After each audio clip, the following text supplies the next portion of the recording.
Sending data.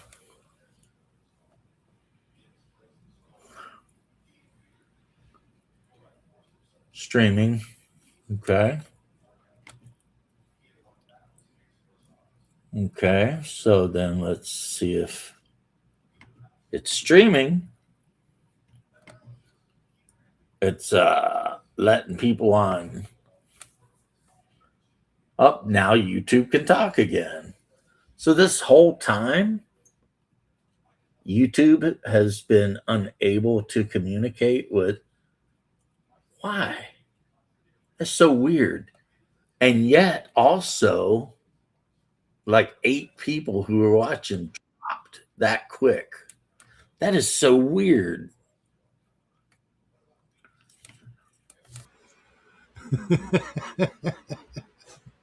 Hello. Hey, what's up, bro? Are you having one of them days?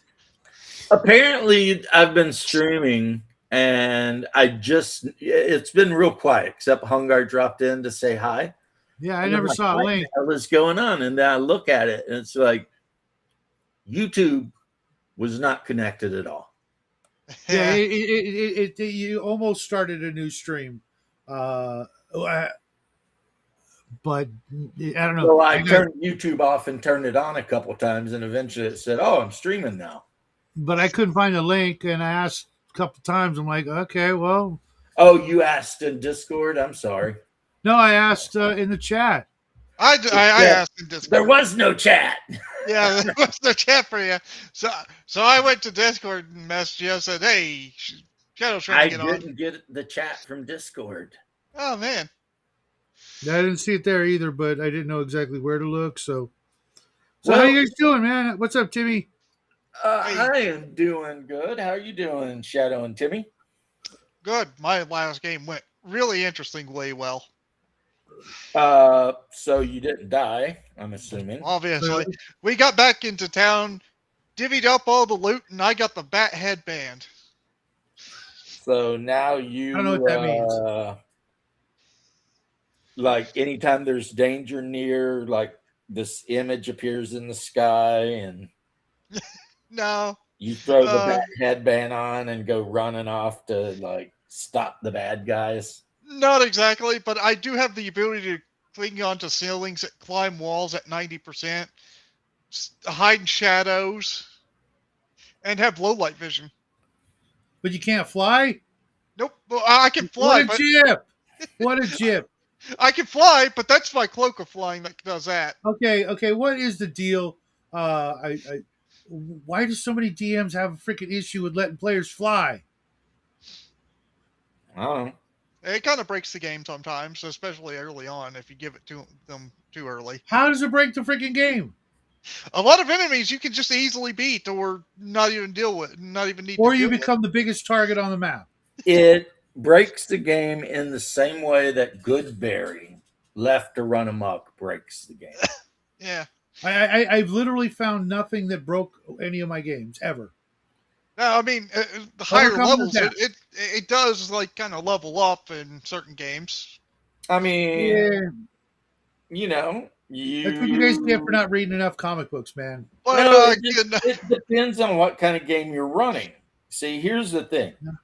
If you want to run like some kind of survival game where the players get caught in the desert or some shit, and they literally like use all their skills and brain power to try not to die, having a druid in the group that can cast Goodberry just tells you to go F yourself, go pound sand. It don't matter because every morning he's going to generate good berries and everyone's going to be great. Now I'm okay with that. I'm not trying to kill anybody. Which means that you've taken away an entire challenge from the group. Not that you're trying to kill them, you're just trying to challenge them. And if they overcome the challenge, good on them. But they didn't overcome the challenge. They cast a spell and said, fuck your challenge. Then don't have spells. I mean, no. That's what spells do. That's what spells fix do. The spell. In Hyperborea, look up Goodberry. It's a one time, like you could use it on one berry and it'll probably consume that berry and you can't use it again. Yeah, in Hyperborea 3rd edition, you can cast Goodberry on a handful of berries, which means what? You got to have the fucking berries.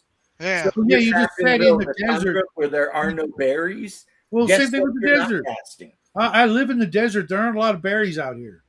Yeah, so you're not casting good berry. You got to figure Exactly. So it something doesn't. else out. Yeah, exactly. I mean, and if you want them to face the rigors and trials and tribulations of the desert or the Arctic or the ocean, there's plenty of ways to do that. And there's plenty of ways that the characters are going to be stupid and do stupid shit, and you don't have to do a damn thing. They'll do it to themselves. See, you are relying way too much on the players being stupid. No. What's I sorry, literally. Still, Hey, what's up, if buddy? you were trying to talk earlier, for some reason, YouTube was not linking or syncing with Restream. So anyone who's been saying anything to me in chat, I didn't get any of it.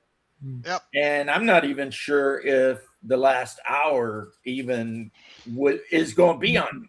Maybe because It is.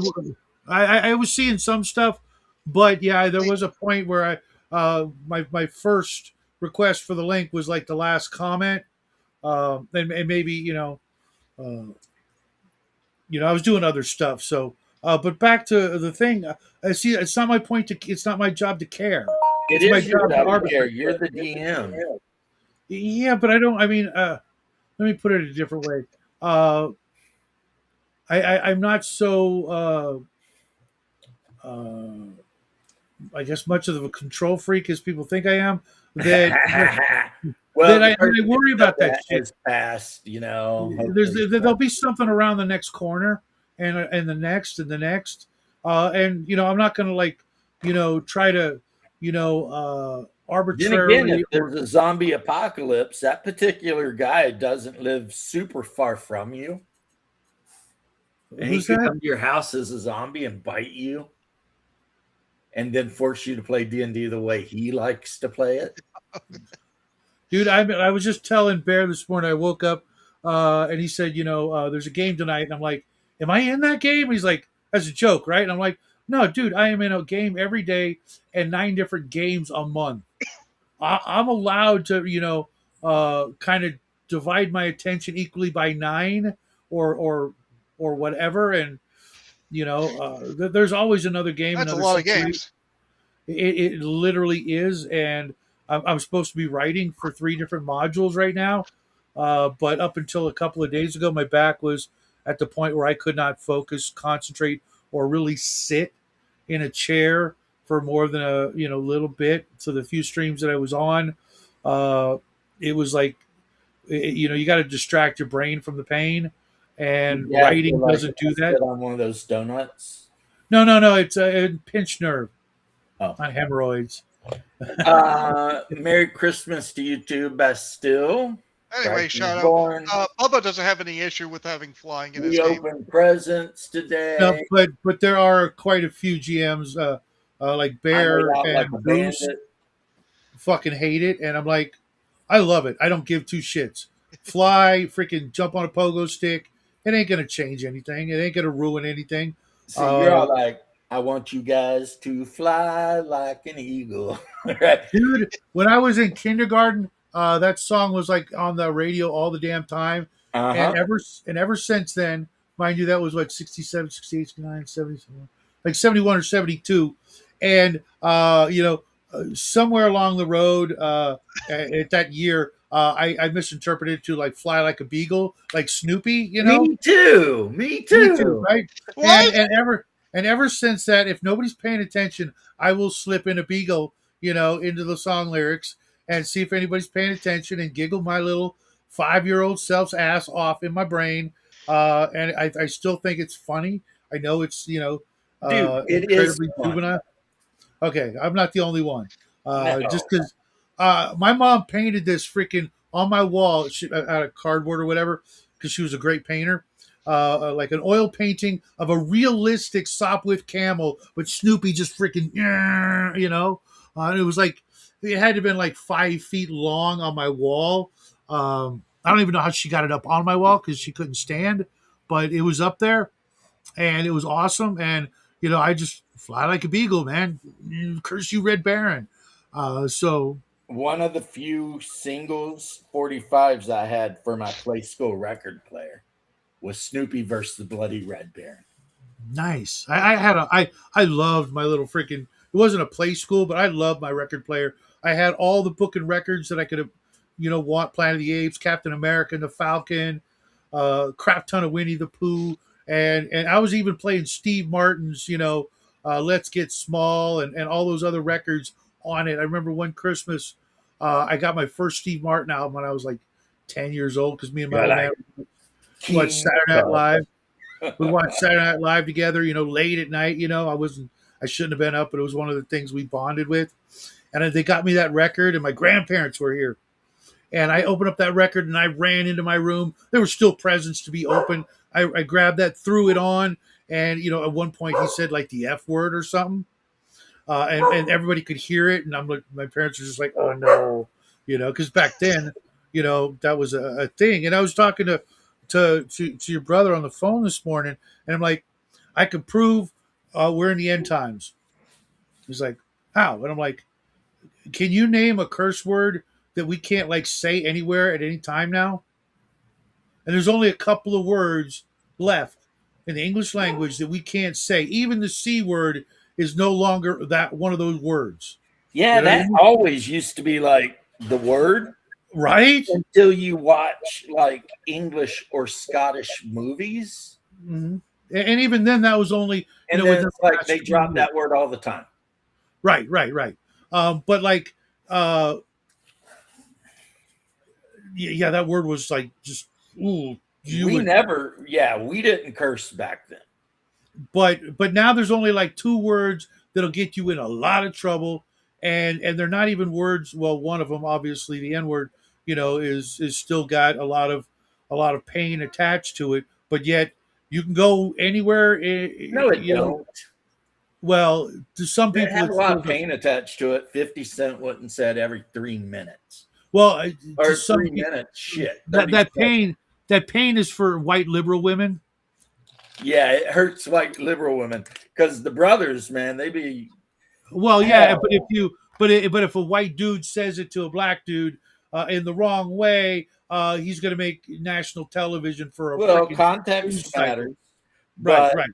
Man, I have seen brothers. Oh, I know. In rap videos calling their white friends that word. But 25 years ago, that wouldn't have been the case, Nah, but now the only reason the N word, the whole short, sloppy word for Negro is a problem is because like liberal white Karens make it a problem. Well, I mean, like, and like when you live in the hood and shit, no one gives a damn, man. Really, right? But there's still also a lot of boomers that word resonates with as a no word. Well, because they're virtue signaling bastards that know for a fact that their great grandparents owned slaves. Well, no, so now they're trying to make up for it, like stuff that would never dream of using that word ever, just because decorum, etc. But the only other word is the F word, and it's not the F word, that it used to be, because the other word you could say all the damn time. Now you can't say it. Oh, you mean fag? Yeah. I mean, you can say it, but people say it all the time. Yeah, but it's one of the few, words that can potentially get you in trouble. Otherwise, I can't think of. I'm not trying to argue with you about anything, but I guess I am a little bit. I think South Park put an end to the whole fag thing. Right. But I mean, you know what I mean, though. When people start realizing that it doesn't actually have anything to do with gay people. The way we grew up using it, I didn't even know that was what it was attached to, for the first 10 years of using that damn word. You know what I mean? Right. It was just somebody is being very annoying, therefore, or lame, or something like that. Right. They're being annoying, they're pissing you off, they're being lame, therefore they're. You have that record? Nice. So what's left? Nothing's left. Exactly. So we're in the end times. Nah. I hope not. Well, I don't care. I mean, if we are, then we all need to start getting busy and shit. The boss is coming. I know. I'm ready. I'm ready. I've been ready for a while. Speaking of which, hey, you got your new cross. I got two new ones for Christmas because that's all I asked for Christmas. Because my previous one that had Jesus on, Jesus fell off. He fell off my cross twice. Uh-oh. I know, right? But now when I go to church, I no longer get zapped by the holy water fount. But I got this really nice one. Plus, I got a nicer, really skinny one made out of as pure as silver as my wife could find in Mexico. So probably no silver, but that's all I Yeah, asked you for. probably could get some pure silver in Mexico, probably way cheaper than in America. Yeah, I was just being racist because it's funny. Because you're being racist against Mexicans. They're mostly white. I know. It's not even that. It's more cultural, Yeah. discrimination. But the first one Oh, she got me. I'm okay with like discriminating against people for their culture, though. Yep, yep, because they all suck except Not ours. so much race, but culture, 100%. Well, because I there's only think one race, America the is the human best race, and culture. anybody who says otherwise is uneducated. Yeah, we're definitely the best culture. And I love it when you get these idiots on and they're like, America don't even have a culture. So, oh my God, we got the best. That's And why it's like, everybody's coming here. That's why everybody emulates it. That's why there's a freaking Wendy's in Ireland. You it's know, like does baseball not count as culture?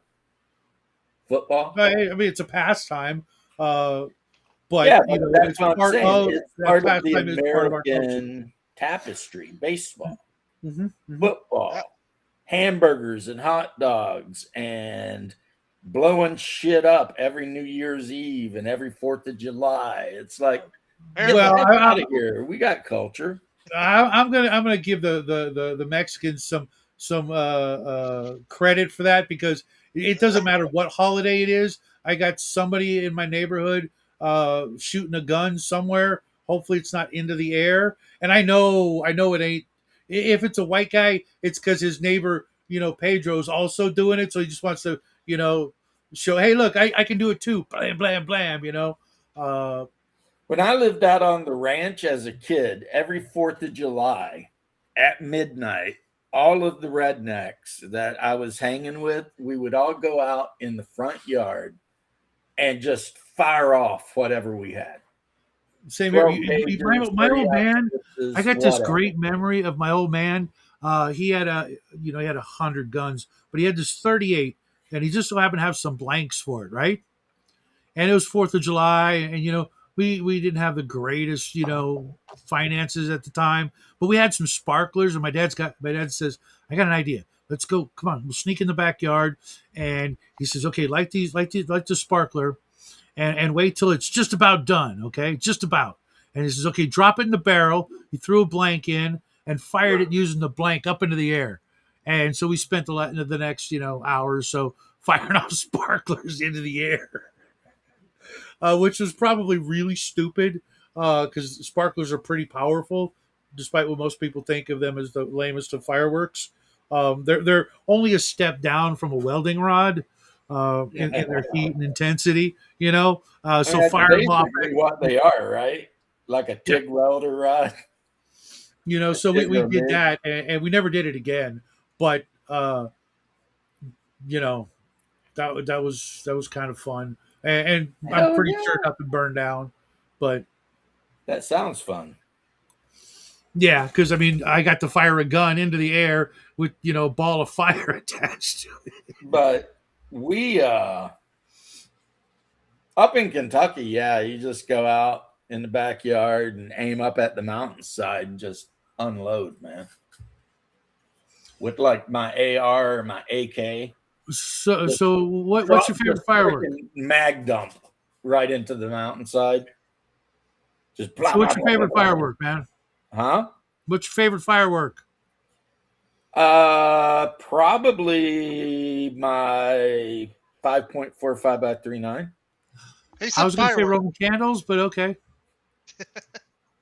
Yeah, I don't buy fireworks. I just go out, like I said, we have a That's good. gun range on the property because there's like a flat area and then it slopes up. So you're shooting into the mountainside and it's red clay. Not in And Florida. sometimes I'll just go out there and like when I'm up there Okay. and just mag dump from my AK-74, just freaking, because every now and then, like a car, even every now and then you got to get out on the highway and really open it up, see what it's going to do, right? And that's how I feel about my rifles. I take good care of them, but every now and then you need to roll out there and just mag dump real quick. I mean, you did it right when the barrel's smoking. And then you got to set it down so that you don't accidentally tattoo yourself with that barrel. Yeah. Bubba dropped a couple of spicy beams in the last day or two about that. Oh, yeah. I saw one of them he posted. It was awesome. Yeah. But yeah. What's his name? White-haired banjo player dude. That guy is great. You have to be more specific. King Tut. Tut. Steve Martin. He's no ordinary hero, King Tut. He got married to his sister, He was one of my all-time favorites. Same. And I really guy, but could still get away with dropping an F-bomb, but he could also be like completely funny without doing any of that. He's one of the last guys that could do that, I think. I absolutely loved when he got on stage with Earl Scruggs and the boys. And they were doing the Foggy Mountain Breakdown. Oh, yeah. Steve Martin's on there with his banjo, and then they give him the solo, and he's on there getting down. Then it goes back to the next guy, and it's like, and it was that part was also like prime, classic humor. You look at him, suit and tie guy, distinguished, premature white hair, playing a banjo. Why not, man? I don't know anything about Steve Martin personally. I really don't. And maybe that's bad. I don't know where he come from. I don't know anything about him. Mm-hmm. I do know he loved the banjo. Yeah. But if you had seen him prior to picking up the banjo, it's kind of like the last thing you'd expect him to pick up. You know what I mean? Right. Like, is he from California or something and just woke up? I thought he was from New York, to be honest. Play banjo? I am totally assuming, but he that was part of the humor. He's like, well, I could play the accordion. He probably could. But I'm going to grab the banjo, you know what I mean? And they're not going to see that. I'm glad he didn't take the accordion because, I mean, that's Weird Al's instrument now. Well, yeah. Well, I think even Billy Joel played the accordion too. But it's just unexpected, therefore kind of funny. And that was his humor was completely off the wall, not quite Robin Williams off the wall, but unexpected humor, a lot of stuff that was just honestly it was Weird really Al. I totally understand because he's Polish. Mm-hmm. His whole family's Polish. Weird Al, Alfred Yankovic. There was actually an Alfred Yankovic that was a huge polka musician. Really? Yeah. Not and a lot of people thought he was that guy, but he wasn't that guy. He was Weird Al, born in like Sacramento, California or some shit, right? Mm-hmm. And then he went to I don't know, MIT or wherever he went. He was super genius, right? And shit, I need to charge. So him playing the polka was kind of like his culture. Expected? Kind of expected? Yeah, it's like you're Polish. Here's your freaking accordion, you know what I mean? Because the accordion is huge in all Eastern European music, even South Slavs, West Slavs. They all use accordions. It's also really popular in Mexico, of all places. Of course it is, because Mexican music, let's be honest, other than the every now and then, it's polka. They are listening to polka. When you hear them coming down the street in the car, and the car's going bump, bump, bump, bump, bump, bump, bump, bump, bump, bump, bump, bump, and then you hear the fucking accordion going, and then somebody goes, aha, it's polka. Come on. And it makes perfect sense because You know who else used a lot of accordions? The French. Yeah, accordion music is a thing in France. And France owned Mexico for a while. What's up, What is Dean? up, Dean? How you doing? Are you ready? Are you ready for it, buddy? Have you went out and got your I know where this is weapons? going. I know where this is going. I mean, apparently Denmark has decided they want to go to war over Greenland. I hope you guys are ready You ready to become the 52nd state? after Greenland becomes the 51st. Or the 53rd, depending on other opinions. But yeah, I'm just messing with you. I think it's a joke. You got some politician who's in charge of a town with literally 12 people in it being like, America can't do that. It's like, I hate to let the world know, but yes, we can. Yes, we Why can. do you hate to let the world know? We should be shouting from the rooftops. You know who actually did a video, and I saw it on Asmongold, and Asmongold agreed with the guy, was Tate. And Tate Andrew like Tate? broke the world down. And he said, you've got like these tiers, right? So tier 1 is us, Russia, China. And then tier 2 is like England, whatever. And then tier 3, the shithole countries, is basically everyone else. And the problem is tier 2 countries, their whole job in life is to find a tier 1 country to hook up with so they can be protected from other tier 1 countries. And tier 3 countries are basically effed in the egg because they can't. I mean, what are they going to do, And I feel bad for Greenlanders.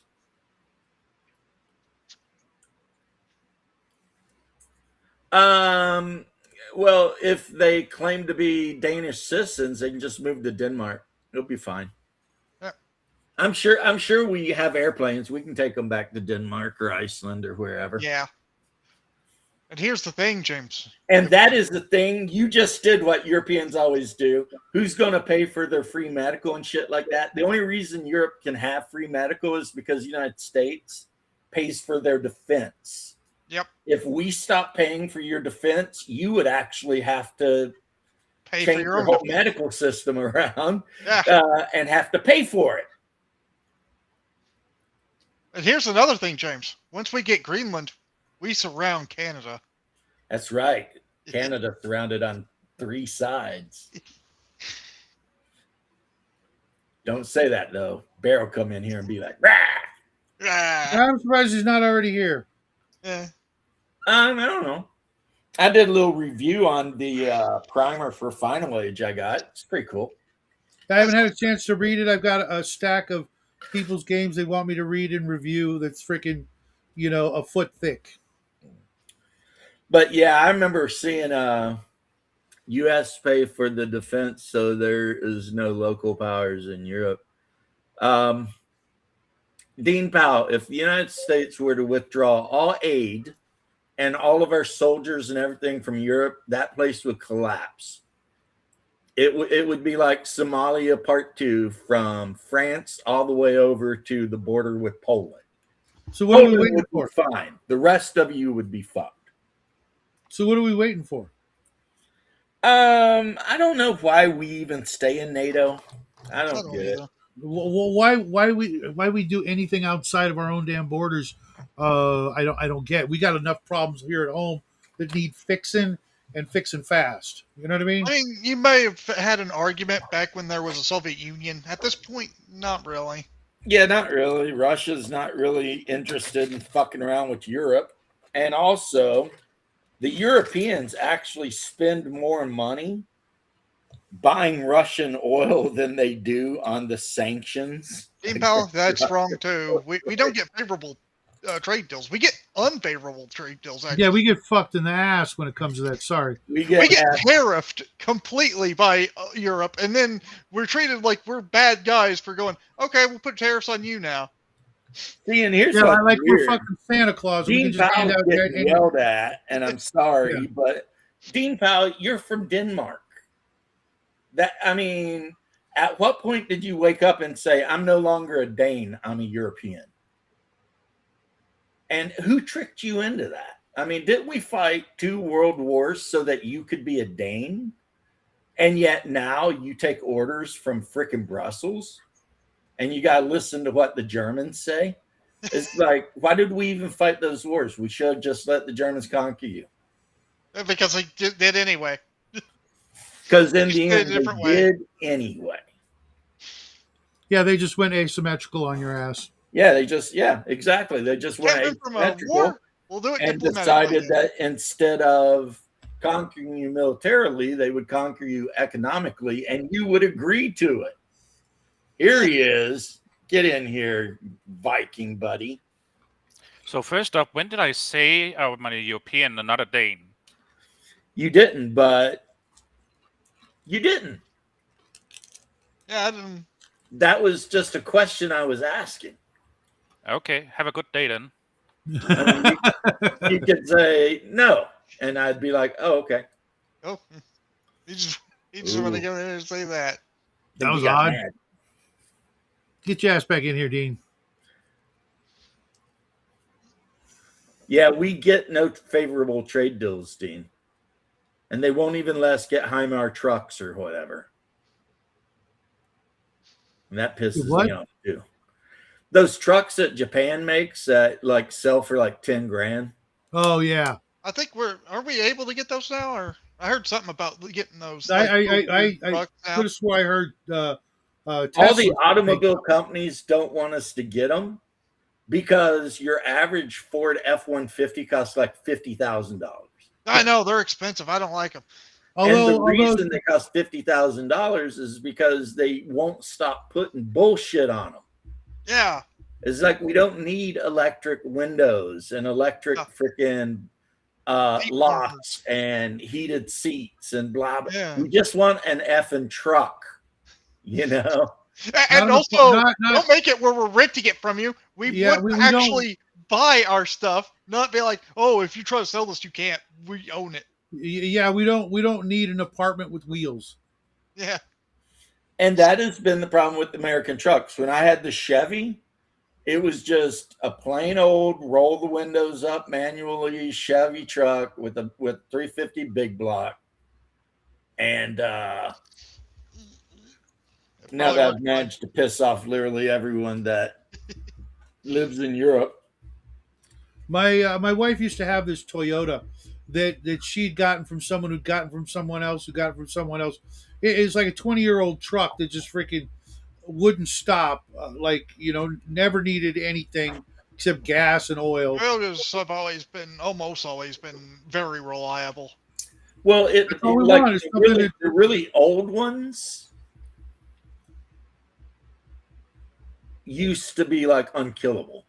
Yeah, I mean, weren't they the prime military vehicle for half the Middle East forever?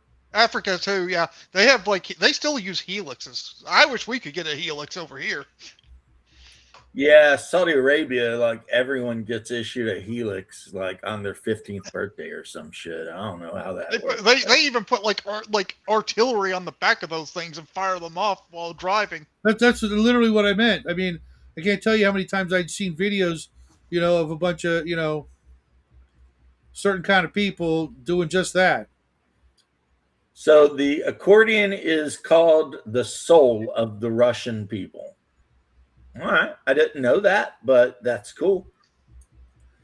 But I didn't know a lot of things. I was watching some Russian folk music the other day, and they had like a bagpipe and this weird kind of pipe that had like a goat horn on the end of it that they were playing. And so apparently the Russians have a lot of poor Dean, who should know that I like him an awful lot, he should be yelling at Not Your Echo, because it's Not Your Echo's supposed country's fault for why we're going to take over Greenland so that the Russians can't control the Arctic Circle, because Denmark literally can't stop them if they wanted to. Yeah, for them all saying how bad Russia is, they seem to be okay with allowing the ships go to Russia and sell oil. I say we quit NATO and form an alliance with Russia. We can They'd have call to it the make some deals, Northern but yeah. Alliance. It could just be the Northern Alliance. Wasn't that like the name of a yeah, it was Buck Rogers, I think it was. I just was watching that there was a Northern Alliance. No, it might have been Battlestar Galactica. I don't know. I've been doing 70s sci-fi back to back and loving it. Oh my god! In what was the game? It was supposed to be like Battletech, but it wasn't. Heavy Gear. Oh yeah. It was the Northern Alliance versus the Southern Alliance. Okay. So yeah, I had a D&D game that had a similar premise. Light, dark, light at the top, dark at the bottom, good versus evil, and the good guys, Northern Alliance. It was really fun. A buddy of mine was just bringing it up the other day. It's like, whatever happened to that game? Well, yeah. I'm not sure if the Northern or Southern Alliance, I don't know which one was the good guys. I looked at Heavy Gear like one time, and when I saw how like the bipedal mechs had like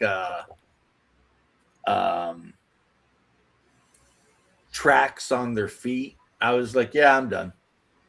Yeah, I remember that too. That was just like Denmark wants it. Yeah, that Denmark, that politician from Denmark was literally threatening the U.S. this morning. What's up, Squirrel? Again. Right. Squirrel. And for me, as a tier 1 country citizen, it's laughable. It's like you're some guy who got appointed to some office in Denmark. Awesome. I love Denmark. My wife's from Denmark. But you're going to get on national TV and shit talk the U.S. It's like, I don't think you understand the power differential here. Like, your capital city, Copenhagen, we could make vanish and you wouldn't even know we were coming or going, because no one in Europe has any air power or anything that can stop a death Dorito. When that thing comes after you, you just done, right? What did you call it? Death burrito? Dorito. Oh, okay. Yeah. The big bomber that looks like a Dorito. Yeah. And they fly around here all the damn time because we got a couple of places where they come from, and I see them all the time. And like I said earlier, America is actually a very nice country, because if other countries had the power we have, they wouldn't be like spending all their time giving away money and trying to defend all these other places and whatever. They would probably have already just conquered Europe. But, yeah, fox challenges the tiger, gets eaten. And it's like, here's the real problem. America actually owned Greenland during World War II. We occupied Greenland 100% because Denmark was occupied by Germany. And then at the end of World War II, we're like, oh, yeah, have it back. We should have told them, nah, pounce in. You couldn't even defend your own country from Germany. So you think, what are you thinking here, guys? Come on. So, yeah, I'm serious. Form the Northern Alliance with Russia, which would be great because Russia is a Christian nationalist country anyway. And if we allied with Russia, then they would tell the Chinese to pound sand right up their, butt cracks. And BRICS would die. Why would Russia want to be a member of BRICS if they could have a great trade deals with America? And then if we own Greenland, you know what? By the time you fly our goods to the Greenland port and then put it on a ship, it's literally like a day travel to a Russian port. Russia and America, we could be running shit. 2 tier 1 countries allied together like that, shit. The rest of the world would just, have to fall into to Yeah. place her. At that point, China probably would just drop down to a tier 2 or 3. Oh, if Russia joined with America, China would be barely a tier 1 country. If they barely Yeah, are, I their think military equipment is garbage. I think for the longest time, China has been pulling the wool over many of folks' eyes. Which is good because, I mean, Sun Tzu said the art of war is deception. Yep. You gotcha.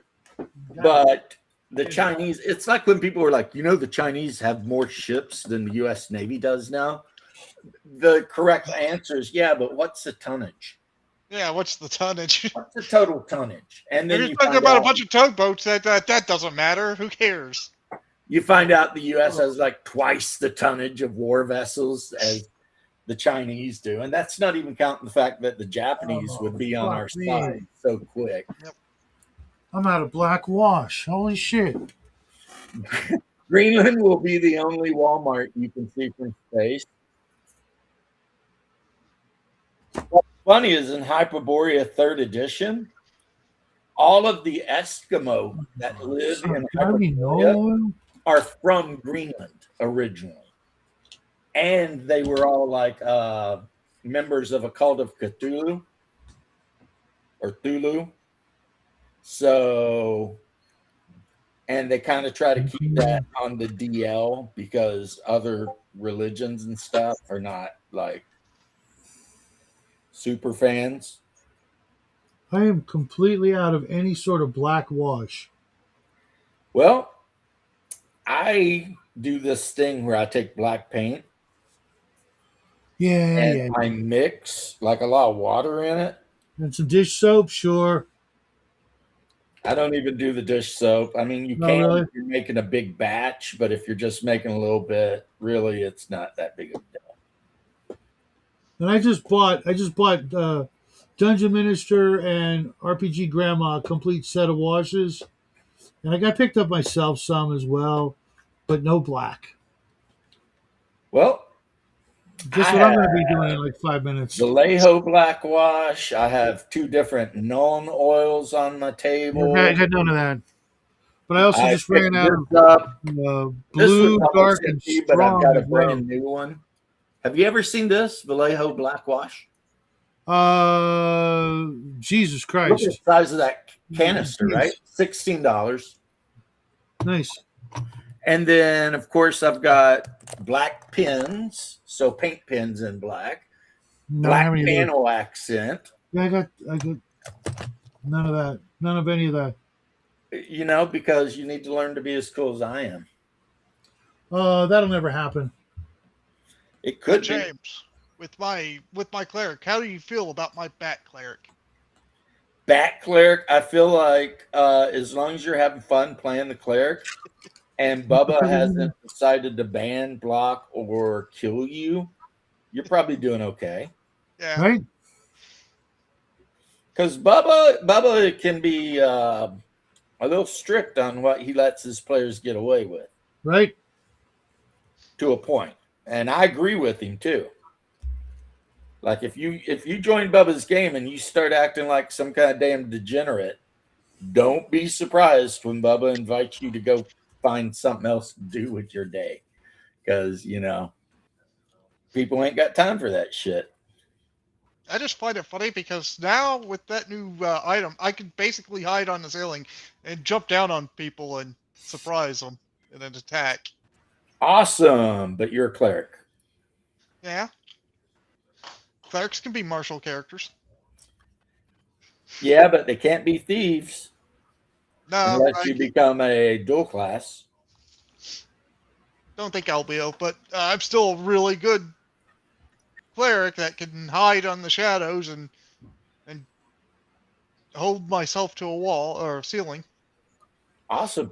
In Hyperborea, they have a rogue class called a Ledger Domainist, I think it is. No, the Ledger Domainist is basically they can have magic spells at certain levels. They have another one that is pretty much can get cleric spells, but ultimately is a thief.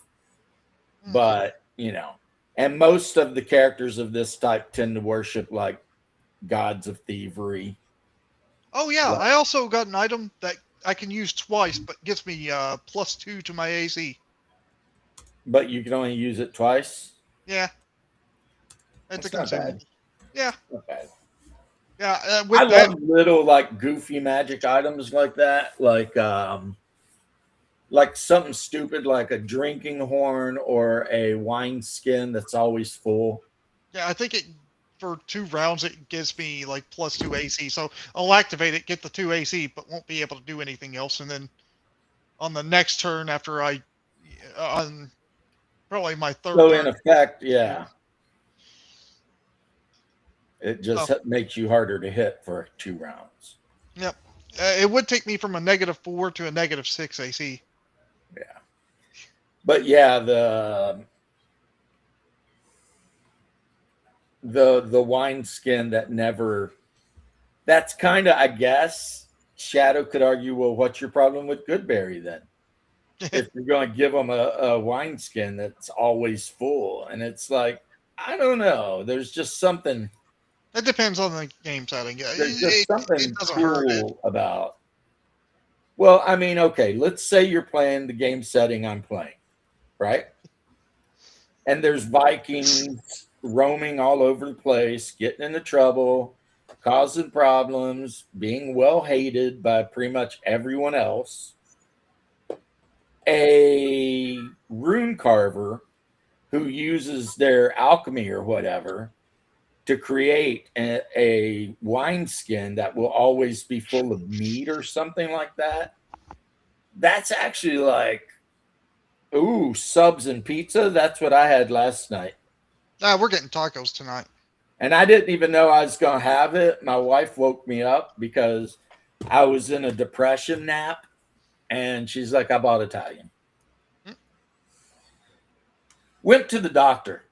Everything's great. The doctor's like, you're doing great. Awesome, right? Get in the car to come home. Get a text. And it's like, McKee, Ross, hit me up. So I'm like, okay, I only know one Ross, but I'll hit him up. So I type in and I'm like, Ross 37 Infantry. He sends me a picture of all of us together in Iraq, standing in front of the vehicle. I'm like 18 and I'm standing there like, yeah, and we're all like, so we're all wearing our chocolate chips in the middle of the desert. And I'm like, man, my old dismount and the vehicle crew, right? This is awesome, right? The guy I shared a room with, Ferguson, deleted himself. That's Left fucked up. behind a wife and 2 kids. Sorry to hear that.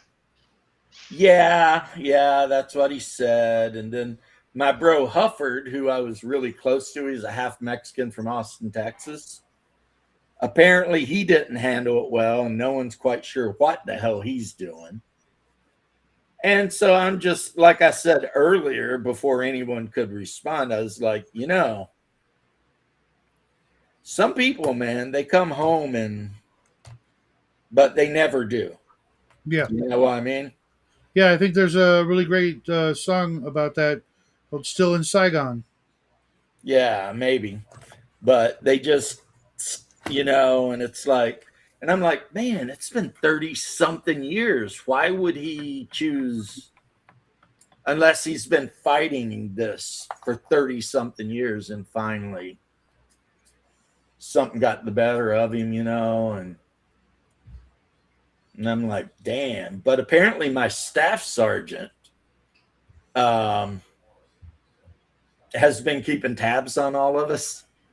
So Ross gave me the staff sergeant's number and his Facebook channel and stuff, because for some reason he's just been like keeping track on all of us. And so that was good.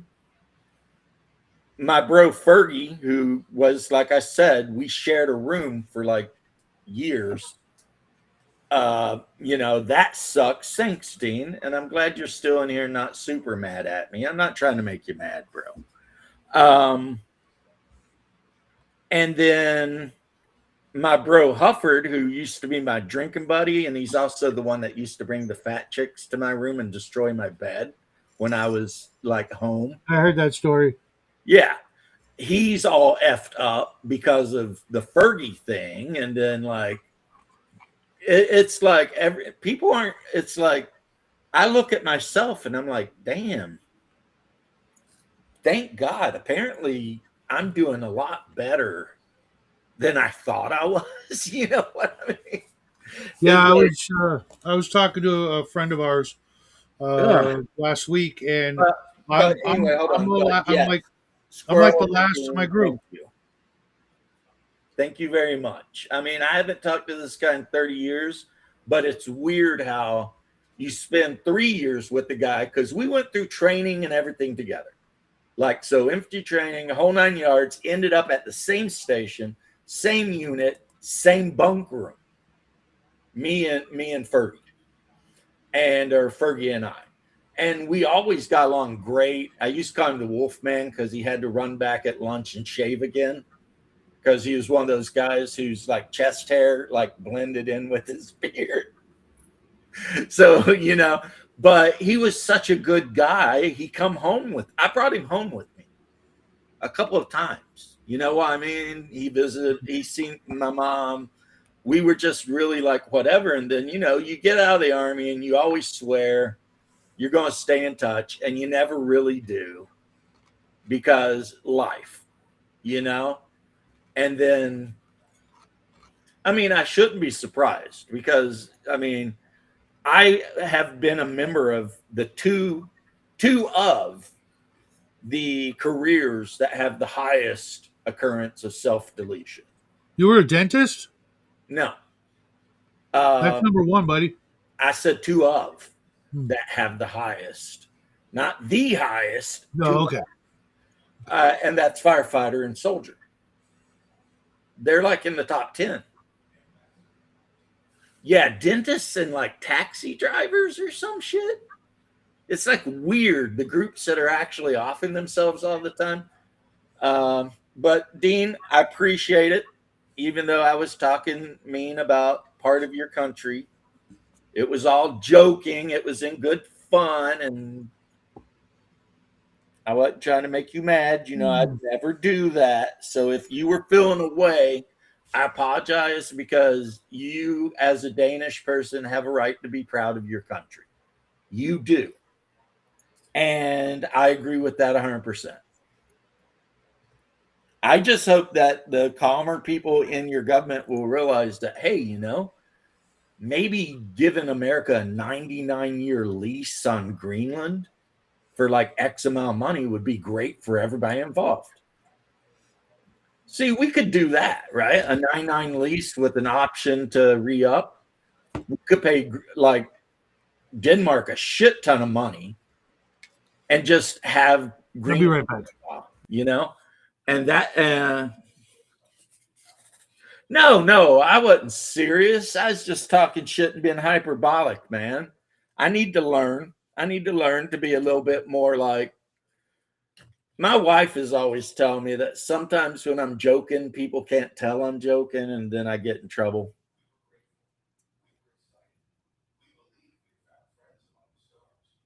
So anyway, yeah. If you were thinking anything like whatever, yes, I was talking shit about the Greenland thing, but it was like ribbing you the way I rib Bear about the fact that we're going to, you know, own Canada soon. Like, we're not even going to own Venezuela. We're just going to get the oil company going in Venezuela and then make sure that their government's stable, and then we're leaving. You know?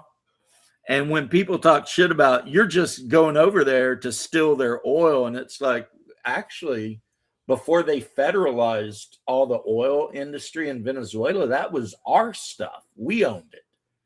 And they federalized it. And what we should have done is immediately went to war and crushed Chavez's ass.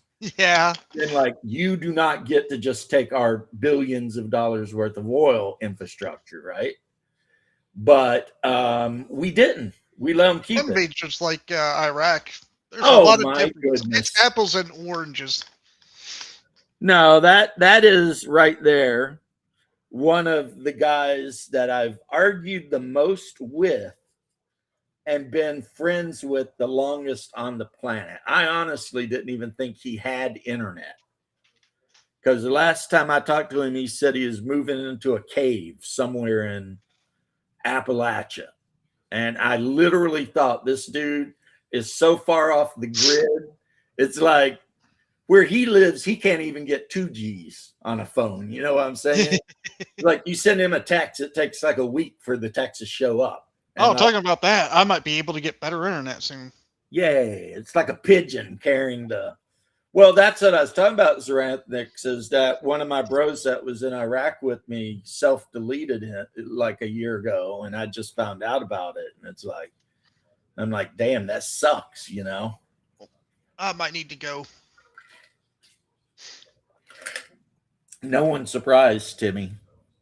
Yeah, DM for the one of the games has decided he wants to talk to us. Well, go talk to your DM, man. Okay. I'll see you then. I'll be here, so if you get done with that and you want to come back and bullshit around, I'll be here. Okay.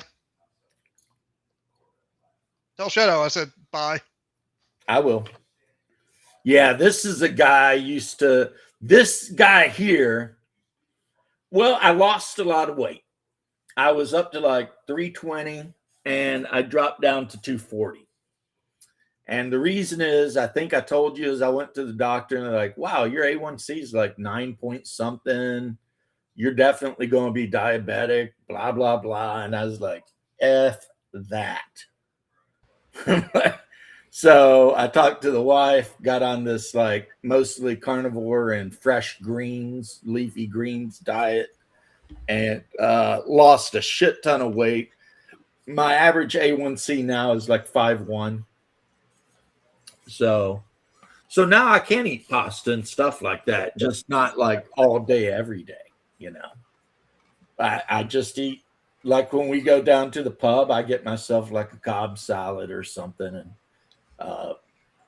you know, plus I do a lot of praying. You can see behind me. Do a lot of praying. Like today is my Christmas. Merry Christmas.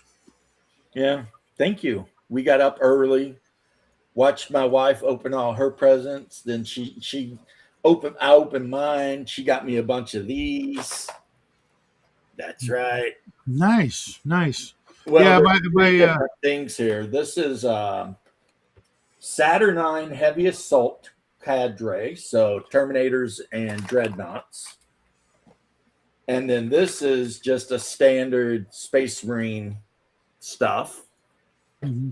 And then this, one of my favorite things to build, is Dark Mechanicum Stalker tank. Really freaking cool. Hold on. The closest I got to that is, I don't know if you've ever seen this. Oh, a mechanical spider. What is that from? This is from Grenadier's Future Warriors. So it's like, you know, old as dirt. But Man, that's cool though. I managed to find this guy who had like 5 or 6 of them, I want to say, on eBay. So I snatched them all up, and I still have 4 or 5 of them still in the. And I'm painting my piggy boar riders, which I had a thought here, Shadow. Hear me out. You know how in Hyperborea, right? Yeah. Orcs are the children of devil swine and Pictish women. Okay.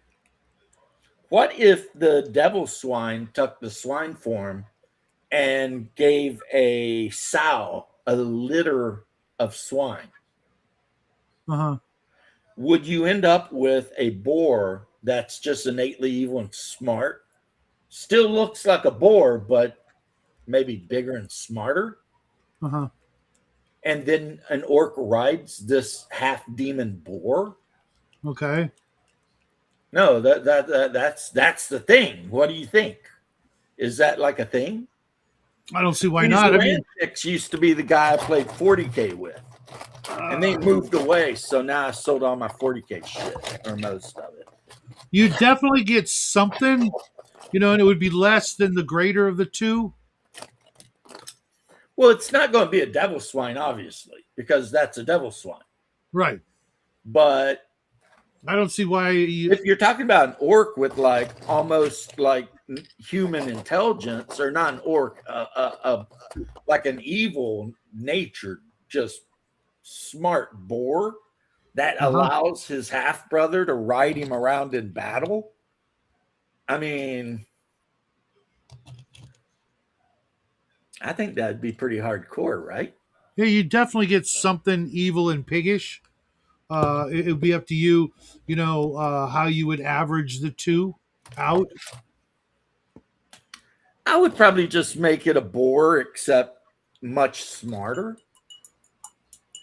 Well, okay, Also with a penchant for evil. so evil bacon. Hey, man, I don't think you would want to eat any part of a pig that's half demon. Right. Well, I mean, somebody would. I don't think anybody would. That would be rancid. Think about it. I mean, it's half demon, so right off the bat, the meat is just rancid and terrible. And maybe Either that, or hear me out. Either that, or it would be the best bacon. No, Just to tempt you into eating more. I'm not hearing you out. I think you're wrong. No hearing you out. I think, though, I might build these Just guys. playing devil's advocate here. You literally are playing devil's advocate. Zir, these are the Dark Mechanicum for 30K. Except So is there like a dude in there, like a dreadnought? probably not.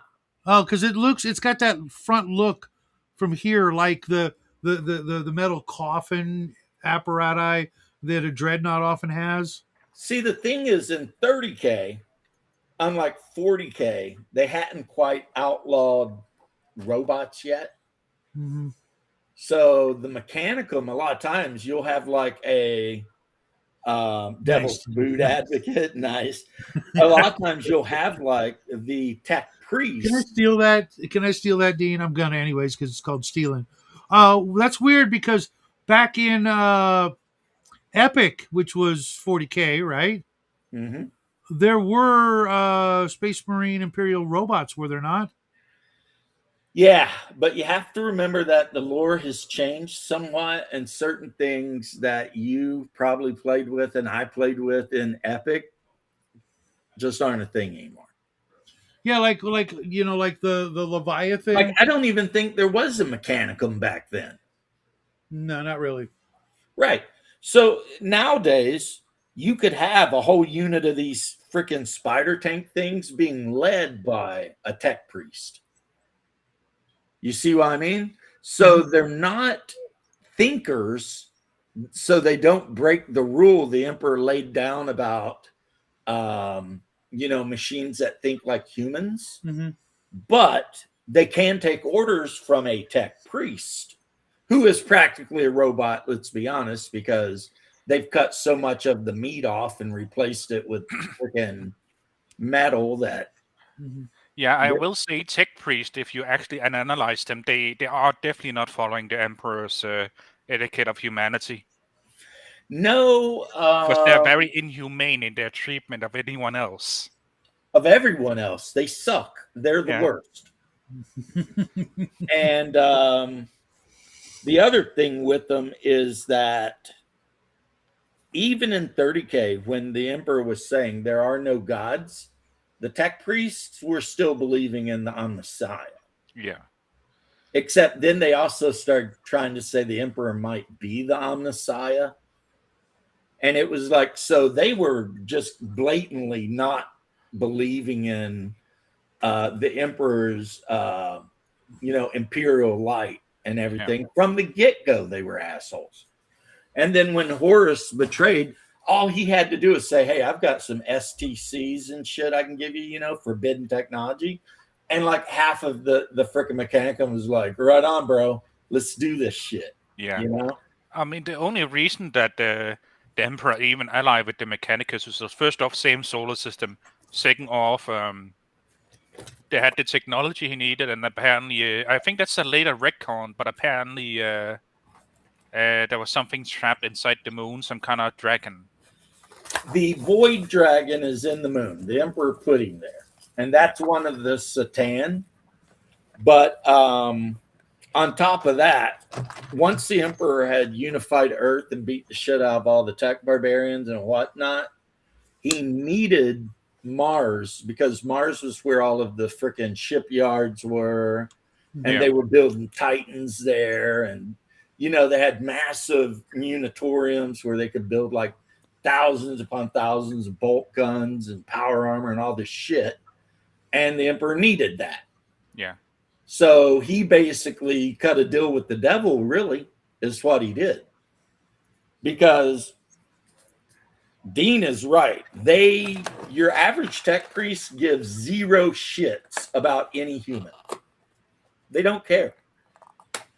As a matter of fact, a lot of them, when they become tech priests and they start replacing body parts with machines, one of the first things they remove is the part of their brain that has emotions.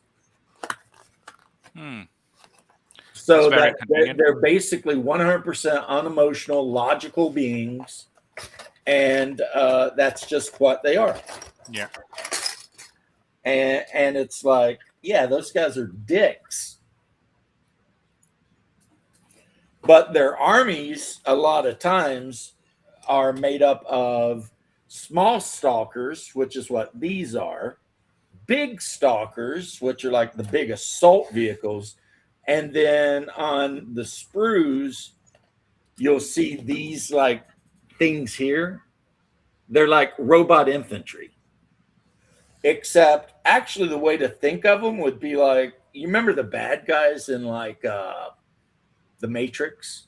Yes. Like the octopoid. Those things. Oh yeah, I love those things. That's those things kind are of what awesome. these are. Okay, those things were awesome. Yeah. Again, no humans. They're robots, but they will have a tech priest who will be the commander of that unit telling them what to do. Yeah. And then you can equip them with short-range las cutters or longer-ranged, weapons, depending on what you want them to do. Yeah. And they're your basic unit. But I'm going to have to think about the pig thing. I don't think I let you finish your thought necessarily, Shadow, because Dean came out with the freaking evil bacon thing. Did what? The devil's advocate or devil's food advocate thing. Yeah, and the devil's food advocate, I stole that from Razorfish. Basically, no, really? Yeah, that's like ages ago, like more than 5 years, like before Trump and all that. But basically, he was criticizing someone who was very overweight, and he then said, given what mostly comes in through his mouth, he's more like a devil's food advocate than a devil's advocate. Or something like that. Razorfist is a funny guy. He's one of the best. Yeah. He really is. And I cannot just not the best writer. Mention his name without me pointing out that one time he called my channel out and said what a great guy I was because I was talking about BattleTech, and Razorfist absolutely loves BattleTech. But yeah, Zaranthnix, I should hate his guts because we used to get together every weekend and we would play Magic the Gathering for hours, and we'd play Warhammer Fantasy, Dark Elves versus Vampires. His vampires always won. We'd play 40K. His stupid freaking Space Wolves always beat my Imperial Guard. So basically, he always won everything we played because he's just a better player than I am. And then one day he's like, well, moving into Appalachia, going into the middle of nowhere, probably won't see you. I was like, damn, man, you're like a brother to me. What am I going to do? So what I did is stop playing Magic and start selling all my 40K shit because, F that. And luckily, I've got a buddy down here that plays this. And my wife agreed to start playing the Epic game. So you know what? That's funny. You actually inspired me to. You and James L inspired me to look into some sort of family-ish friendly games. Like really short games. Splendor. I'll take a look at that one, but I ordered 3 games over the weekend, and I'm gonna review them because they're like mostly like really simple like card games that have themes that I can get behind. Because Ratniks, I had put the Dark Elder out of my memory. I didn't even want to think about that fucking cheese sandwich you served me. I was thinking about my Imperial Garter on the line, and all of a sudden a whole unit of freaking Space Wolves comes in behind them with melta guns and power fists because they're scouts or some shit. And I'm just like, yeah, that's fair. Just run up to my tank with a Space Marine with a power fist and melt the bombs and shit. That seems good. The freaking Dark Eldar, that was the most shitty thing ever. Because he'd like buy the warp gate thing that the Dark Elder can buy, mm-hmm. and then put his entire army in the warp, like in the tunnel, except for one of his super fast vehicles. And then on his turn, he would run that super fast vehicle 24 inches across the table right in my face and drop the shadow gate. At which point he could then deploy all of his other units from the shadow gate. Mm-hmm.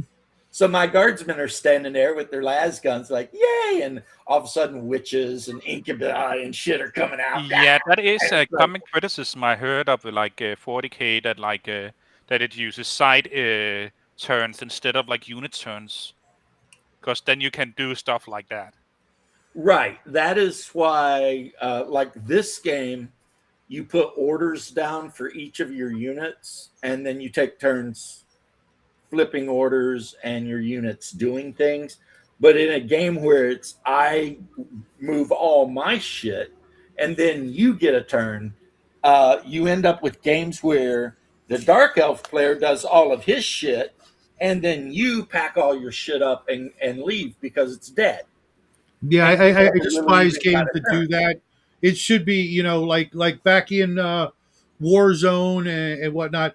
I activate a unit, you activate a unit, back and forth. Could be, but for some reason, 40k will not get on that bandwagon, even though Kill Team is on that bandwagon. Legions Imperialis is on that bandwagon.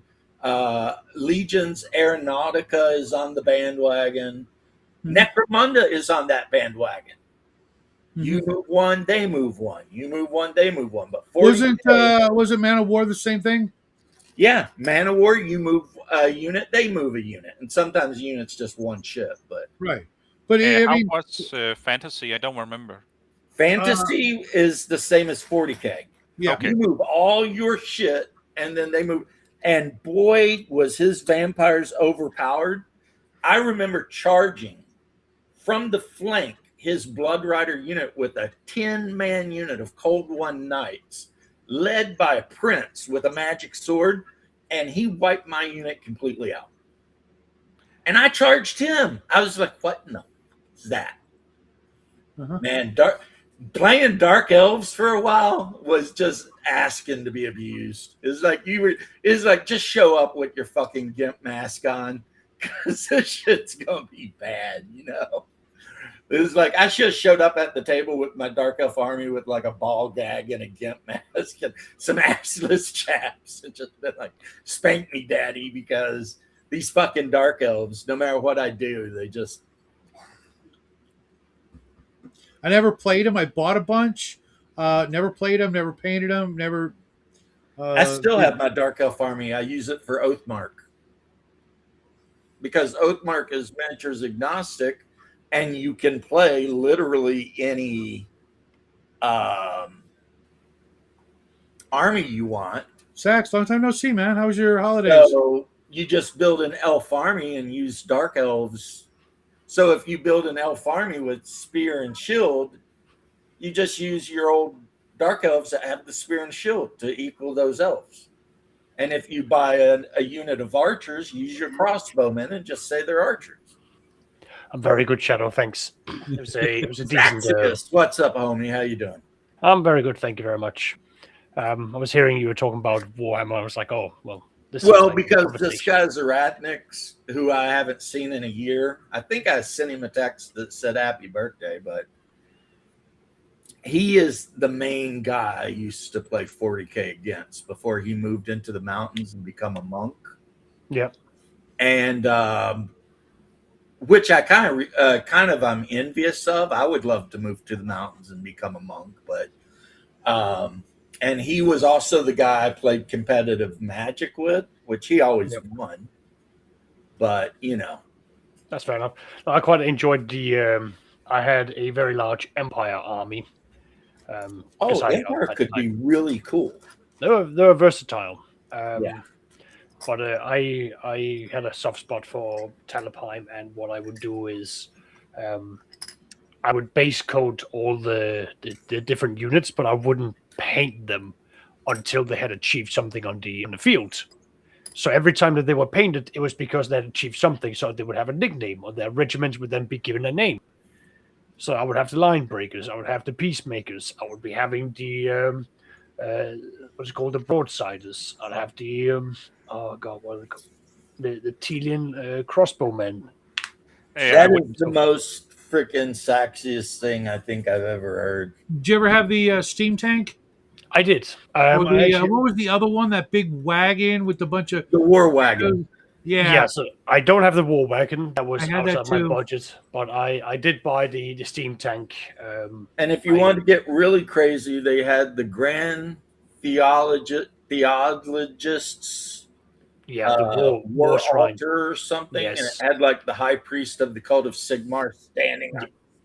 I still have that one on my shelf up there. That was one of the first named characters, Volkmar, that I bought. So I bought him, I painted that. I then ended up buying the updated version, but I didn't like it because I had bought the old metal version, which was corny as all hell, but I liked it. I liked having Volkmar in my army. He was awesome, just as a war priest. I still have the original metal Carl Franz on Grimclaw.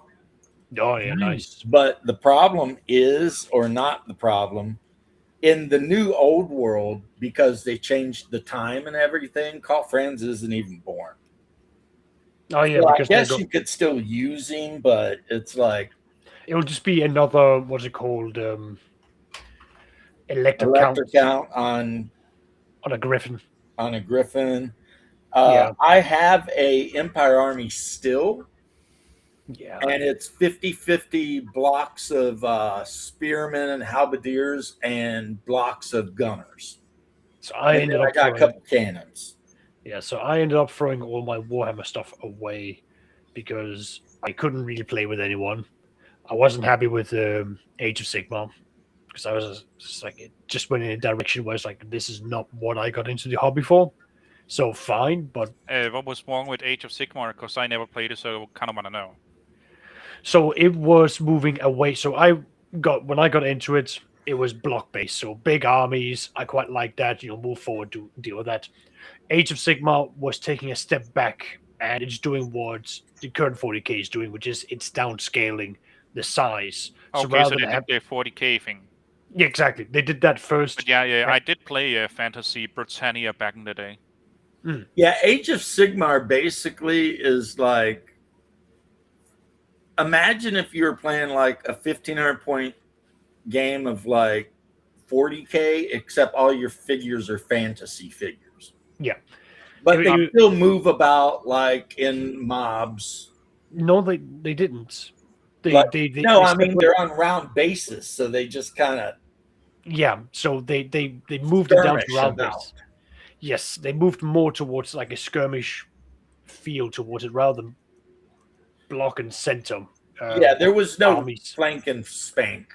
No, exactly. Like that. That's they took that away. They moved more towards the round bases. More like you have to move each individual. They also made the heroes much more potent. Yeah. if you were playing Chaos and you had what's his name, Anacreon, the freaking favor to Chaos or some bullshit. Oh god, yeah. And then they also made it where, like, if you're playing the Sigmar soldiers, like a third of them that come out of the box are women. And now the Sigmar swordsman guys for the old world, about half of them are women. Even some of the new Bretonnian knights are women. So there's some of this that like I don't mind. Like you could still have like female characters with like within the empires. Like there's an entire thing of like Sisters of Sigmar, like Sisters of Battle. They're badass. That's awesome. Like I quite like that. You even have like several countesses and governors. Right. That were female. And that's all badass. It is really badass because they're independent like that. But yeah, no. Going back to the main point, some random questing knight as a girl into my Bretonnian army, it's like no. Yeah, so I do understand you have to respect like what the theme is for each faction. Like it makes sense, and it makes sense for the Norskans because again, like they are just all about the Vikings and go out and raid, plunder, do whatever the hell you want. So I can get behind that. If they want to bring back Kislev, Sarina, bring back her. Yeah, I had that model. Yeah, I might still have it. Well, and here's the thing, though: if you want to play female in Old World, half of my Dark Elf army was women. Yeah, all the elves are. That's a little different, but yeah. I mean, they're females because that's just how elves are, and it's the same for high elves. How is it different, Shadow? Can't you check? Can't you see the difference between male and female elves? You actually can. I know that joke. Well, because one, they're not human, and two, in that sort of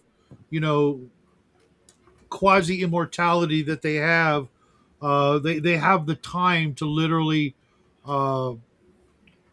not necessarily train, but become and grow to where they would be at the bare minimum as good as any male human when it comes to skill. Maybe not endurance or strength, but actual skill. Elves are not a what do they call it? Where the male and the female are really different. Dimorphic species. Elves aren't. Like a female elf and a male elf are physically going to be about same height, same weight. She might have, if she's a high elf, she'll have A cup boobs. If she's a dark elf, they'll be double D. Because I don't know why, but the dark elves, they got. That's okay. That's okay. I got no problem with I'm A sure cup. it has to do witch with elves dark running elves around having more and protein like- in their diet. Yeah, something in their diet or something. Emphasis on die. So Nice, yeah, team. it's not like humans where the man is genetically bigger with like denser bones and muscles, etc. Elves just aren't that way. Yeah, but there's still at least a 2% difference No, they're just not that way. because that's all there is between males and females among humans is about a 2% difference. And I'm telling you, the elves are just not that way. I don't know. Every picture I've ever seen tells me otherwise. Well, you're wrong. I have we need to bring. I'm not I have drawing those pictures. just 5,000 saying. points of elves, and guess what? Every one of those dark elves, you unless you look to see if she's got boobs or not, they're exactly the same size and everything as the male counterpart. I think we need to bring back necromancy so that we can bring back, Mr. Tolkien, and we can ask these very prominent questions so that we can hear from the leading elf experts. Yeah, but those are different elves. Oh, god damn it. Like Tolkien elves, Shadow would be right. There's definitely differences. I'm just going by like Elmore art and all the other D&D fantasy art I've grown up with. Yeah, but well, prior that's where to you're wrong. D&D fantasy art has nothing to do with Warhammer fantasy. well, that's only one small sliver of the genre now, isn't it? Yeah, but we're talking about Warhammer fantasy, so it don't matter if it's one small sliver. Well, welcome hello, back, Timmy. Yeah, Timmy. So, what's your opinion on elven boobs? Very important. We need to know right now. Besides, Hey, more it's the the more the same in merrier. 40K too. Well, I think I'm okay with them. The little small though. Durantniks played Dark Eldar, who are the most evil bastards ever, even though he claims they're the good guys. And if you look at Craft World Eldar, you'll see a female warrior with her thing, and she'll have little bitty boobs, and she's got her little shuriken thing and her stupid helmet, right? And then you'll see like the Dark Eldar witch, and she's got like giant tits, and she's wearing like a string bikini. She's got like two jaggedy ass blades, and she's got like pointy shit woven into her hair, diving off of a fucking, skimmer What? to take your face off. Why are you describing the front of the book I've just opened? Of what? So I've just opened my 40k book on the Dark Eldar, and it is literally just the character you've described on the front page. Yeah, it's like the only ones of them that actually wear anything resembling armor are the incubi. The rest of them are literally running around basically buck-ass naked. I don't know. And all of the weapons they use are designed to cause the most pain possible. Like all best warriors running around naked. And they're all thick as frickin' a bowl of oatmeal, baby. They are thick. And I'll tell you what, I've got Blood Bowl. My Blood Bowl Dark Elf team is like, oh my God, how are these girls ever catching anything with those tits in the way? Well, I'm But sure they they open can them catch up an and catch STD them just for like 20. anybody else, if they're not the actual source of them. And female Dark Elf Blood Bowl players are every bit as badass as the males. See, like here's a blitzer, a female blitzer, and you can see she is definitely thick. And yeah, they're of the opinion that clothes is for losers. You know what I mean? They I wear would like way their, too annoyed to have their that bikini opinion. bottom. They might wear armor on their lower legs and knees, like in soccer, but chances are it's got spikes on it so they can knee you in the nuts and like emasculate you. Because that's a shit they do. Sounds about right. So now comes the Right. question: are we still talking about Warhammer or one of your exes, James? Warhammer. Oh, I was And just going to a to lesser extent, Little Blood column Bowl, A, little which is- column B is my guess. I mean, Warhammer Fantasy and Blood Bowl are in the same universe, kind of, sort of. Oh, I thought they were separate games, like also continuity-wise. Yeah, I have a hard time imagining Blood Bowl taking place at the same time as anything else in the fantasy world, because it makes no sense that anyone would lay down their hatred. Apparently, all of these leaders and wizards and whatever from all the different races got together and they found some bullshit written by some great ancient wizard named Nuffle, and they freaking decided to have one time during the year when the season is happening, everyone is neutral to everyone. So a chaos team can literally travel through Imperial land as long as they're going to a Blood Bowl match. Right. So it makes no sense, but it is what it is. Like I always that sounds pretty restarted. Yeah, but like Blood Bowl was also just like a side game, not connected to the others, but just loose justification. It's connected. Like the main Dark Elf team is the Nagaron somethings, and you've got the orcs that are the whatevers, and I think the Nagaron Raiders or something like that. So, and Nagaron, of course. Peace out, bro. I will.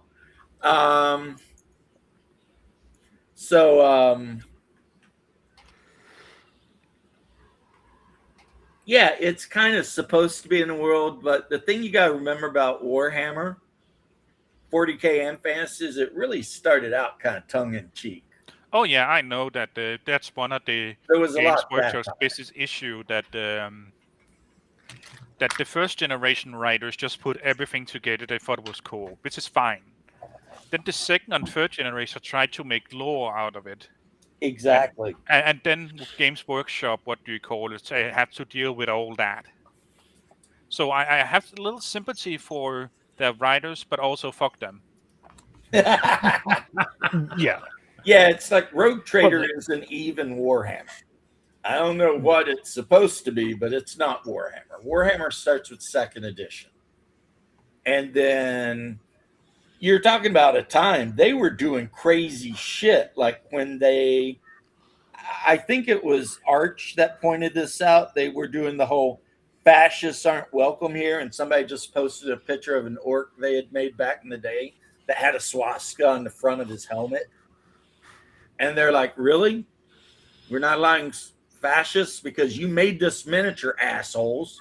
You know what I mean? Yeah. That's not even a miniature that would be legal in continental Europe, right? And he was a Goth At least sergeant not in too, a Germany. knob. No, I know in Germany it's highly illegal.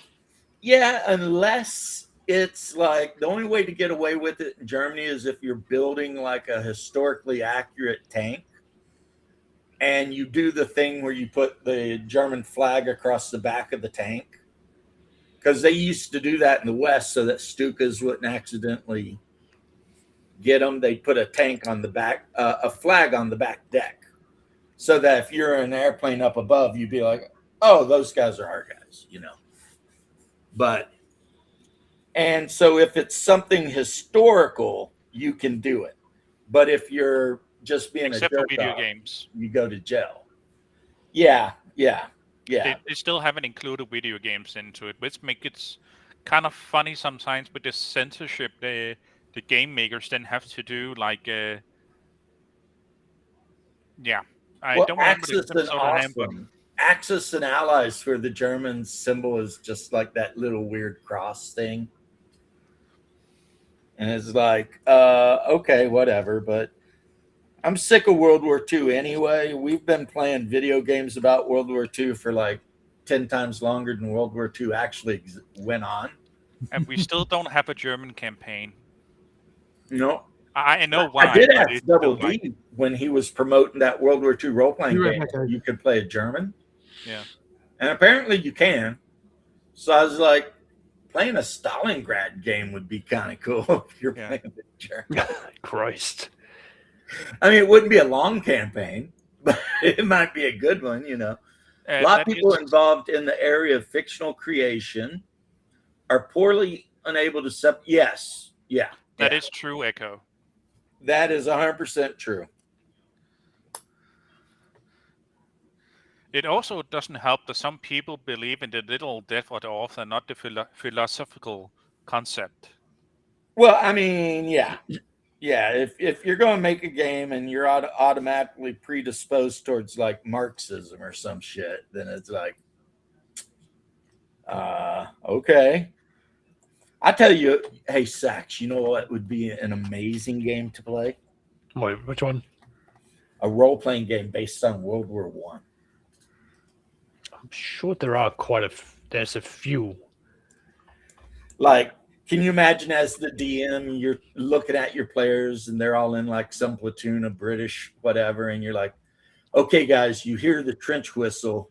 So now you have to get out of the trench and slowly walk across while German machine guns just start ripping you up. And like, if one of them survives, consider that like a win.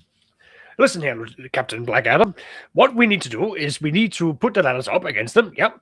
And then upon the whistle, which will be blown at exactly 8 o'clock every morning, which we've done the last 11 times, we will get up and we'll march straight towards the German front lines and we will take over them. Like we've done every time, sir. Exactly. They will never suspect that we will be doing it for the 11th time again. I also realized something about a game set during World War One. So if you start, what do you call it, during the Christmas? The Christmas tree, no peace. You can Where get they play nice and play in real football quick. during Christmas. Yeah. It's a perfect, what do you call it, tabletop RPG moment because someone dies and then there's conflict. after a party Right. or That festival. sounds like a or- lot of parties in Florida anyway. But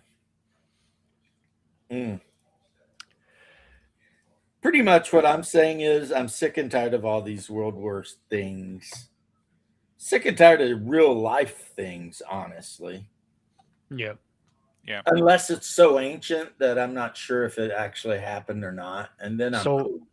James, the role playing game I was thinking of is called Never Going Home, and that is based on the First World War. You're right. I knew from the title. Yeah. Let me see. So it is meant to be a sort of pseudo like World War One pseudo like fantasy inspiration, because there is meant to be magic, and because the war is as horrible as it is wearing down the veil, creatures being lured in, and so on and so on. I'm sure you can ignore a lot of this and just go for a more historical inspiration if that's what you want to do. Oh no, why not add fireballs to the mustard gas? I mean, that it all makes sense. You know, let's really make this shit terrible. Or elementals made up of mustard gas. Yeah, mustard gas elementals. And some guy in a Sopwich camel trying to shoot down a German dragon. Yeah. So, Bear, do you prefer A cup elders or double D cup dark elders? The fuck? How do you start a conversation like that? I think he just showed you how you do. Very Jesus easy, barely Christ. an inconvenience. The Barely fuck an is wrong inconvenience. with you? Like seriously, were you dropped on your head as a child? Like Actually, what I the was. fuck? Yeah, That look, is actually actually you was, correct, but yes. don't you feel Actually, bad yes, now? I was dropped on my head repeatedly. In fact, my mother gave birth while bungee jumping. Sorry, ask your question again now that I'm actually paying attention. Fuck. Do I prefer A cup what? A cup elves versus double D cup elves. A cup. Because all the high elves are A cup, but all the dark elves are double D. If I have to have a preference, it's going to be A cup. All right. No, I don't really have a preference. Okay. But if I had to, I like them itty bitty titty committee girls. Okay. Fair enough. You know what the problem with chicks with big boobs is? They Their get a lot of boobs attention and therefore become- their heads get swollen. Their What? boobs become their entire personality. No shit. And then you're just like, really? You're Also, not all that. I'm sorry. I mean, you know. also, Can't girls with small tits have to develop personalities. It's crazy, right? They have to actually like try to have a fucking brain as opposed to the big titty who just walks in and goes, "I'm so drunk, my tits." And then like 38 fucking thirsty guys are buying her drinks, trying to get her number, and she's living the best life. Boy, I read this thing some woman wrote about how her life was that way throughout her 20s, but now that she's 35, she walks into the bar and like no one pays attention to her at all. And she's like all upset. She's like, what the fuck happened here? And it's just like, you remember the 20s when you were at the height of your beauty and your boobs were all like up here and not down here, and like men were doing anything to get your attention? Well, those days is over. Those days are done, honeypot. That's when you should have locked a good man down, but you were too busy partying and giving it away for free. And now you are, as the Chinese call it, the last apple in the barrel. Well, you know how that goes, right? Cougar, wall, cougar. Yeah. And that always ends in heartbreak, because no matter how cute the cougar is, eventually the cub is going to move on. At some point, the cub is going to be like, you know, maybe I'd like a family. But the problem is this 56-year-old chick, she's never having kids. So, boom, she's gone. And then he hooks up with a 20-year-old girl. They have a bunch of kids. Yeah, no jokes. It's Anyway, what the fuck does this have to do with D&D? I don't know, boobs. Okay, thank you. I'm so glad to know. I'm going to get back to work on Final Age tonight or tomorrow, Oh, look at us. and I'll be sure to write in an entire boobs section. Well, I'm glad you said that, sir. I have some news for you. You want to hear it? Sure. So I'm eating my lunch. Well, I'm good. back at work. Get back to work. That's right. You better get back to work. Bitch, better make my money. You're funny. Because I don't know what you heard about me. But I heard that pimping ain't easy, hillbilly. Especially hillbilly pimping, because then you got to keep it in the family. But anyway, a bitch can't get $1 out of me because I'm a motherfucking PIMP. You're white. I can keep reminding you of this. I am trans black. Thank you very much. You're trans. Wow. I identify as black from now on. Wow. As a matter of fact, I got we're already considered people of color by college professors. So okay. Well, my news is unimportant now that you've said the most insanely stupid thing I've ever heard come out of your mouth. Go ahead, keep talking. What is your news? Did you finally get shit updated and everything? So Shane and I talked. Shane's the guy I work with on a lot of this stuff. He's usually my colorist, but he also edits and stuff like that. Right. And instead of splitting the Valorous brand over the Heroic engine and then doing a 5e version of Valorous, I'm going to take all the work I did on 5e Valorous, take all of Final Age, put them together, and make Final Age as its own game. Oh, nice. Yeah. I mean, cool. There you go. That's all I had to say. No more references to the world's greatest role-playing game, 2014 edition. Well, actually, they're coming out with 6th edition. Apparently, in Critical Role, they accidentally dropped that the 6th edition's coming. Yeah, what's her name? The weird Irish chick did a video on that. Discord. Discourse, yeah, Dungeons and Discourse. Yeah, I'm pretty sure she might be batting for the other team, and yet, if I were a younger single man, I would totally try to knock the bomb out of that. Ugh. Yeah, that's why. Oh, good luck, brother. I mean, that's why. Brother. I mean, I wouldn't do it now, though, because apparently they're like burning everything down in North Ireland. So, yeah, screw all that. Yeah, this is science. Follow the science, guys. I can identify however I want. But anyway. I identify as an M1 Abrams tank. Well, that's a good tank to identify as. Saxius, what are you doing here? Saxius, you're a rational, sane human being surrounded by maniacs, including your fellow former countryman, who's the most maniacal of the lot of them because he has all of your sociopathy with all of their insanity. So what are you doing? Like, Shadow, I get. He's just entertained by the mortals. Timmy, I get. He lives in what, Kentucky, Tennessee, something like that. Nowhere, Kentucky. The flat. Yeah, this is like fine entertainment for him. James is just a fucking trickster god that fell out of a fucking holler. So what are you doing here? I need inspiration for irrational people because I can't make it up myself. That is. We were talking about Warhammer actually, and Sax wanted to jump in because he's running Warhammer. Well, then go back to that, please. You know, James is Loki from Kentucky. Loki. What the hell did I miss? I mean, yeah. Somehow we were talking about 40K, and then we got onto the fact that Dark Elves and Eldar never wear clothes and have big boobs.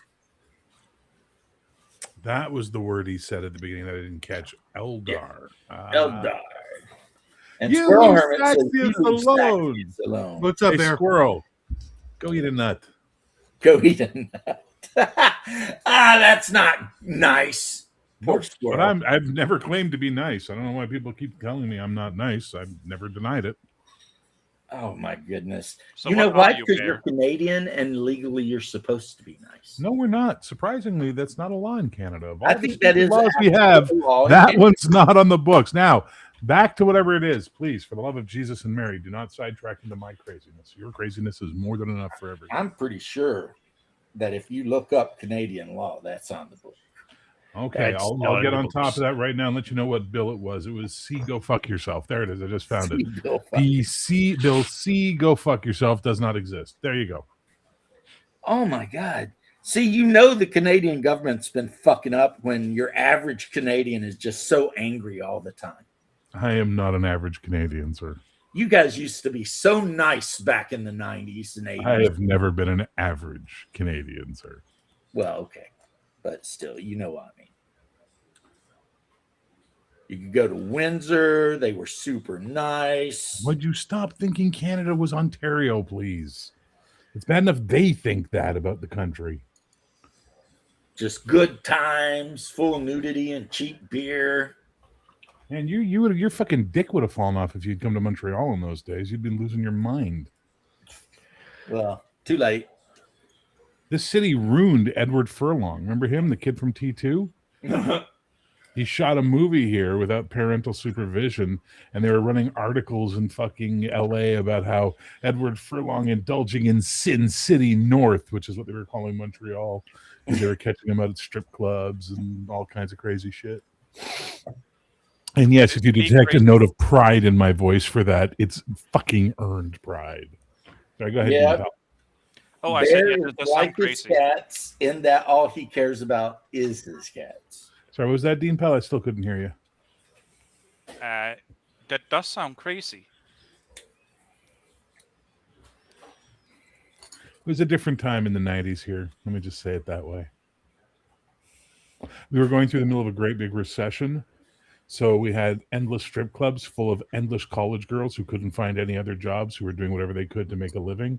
And so, your average strip club had on a shift of 10 girls, 7, 8, 10s walking, dancing on the club. You know what I mean? It was pretty awesome in those days. You asked for a postgraduate, but it did And not. a lot of them were French Canadian. And tons French of are English all girls fools. too. Tons of English girls who came to college were going to McGill or Concordia, and they needed money. It was great. It was great days. There's like 40 fucking strip clubs in downtown Montreal at the time. It was insane. I just like calling the French whores. Yeah, well, the citation not needed. It's the location of a hellmouth. So, Sexius, what's your opinion of Montreal in the 90s? I have none because I didn't really know much. I know it exists on the map, but I have no insights on what it's like. Oh, yeah, it's like I was a child at that time, so Still are, Timmy. I mean, At heart. it's born in 92, so like, is it beginning of the 90s? Like 1991? Because then I didn't exist. yeah. You still are a child, Timmy. Don't worry about it. It's like, I don't Shadow? Shadow, you've been Shadow's tremendously just quiet. sitting back watching the chaos. I ran out of popcorn. So It's all right to go and make more. I got popcorn. My wife bought popcorn. me too. I got the cheese popcorn. Oh, what? Yeah. Why? That's the high-end stuff, guys. we got the Cheese mini popcorn. bags of popcorn. I mean, I already don't like sugar on my popcorn. I will only have salt on my popcorn. That's the only thing I'll take. Extra What, no butter. butter? No. Extra my butter. God, no. Gotta have extra How do you butter. get how do you get the salt to stick?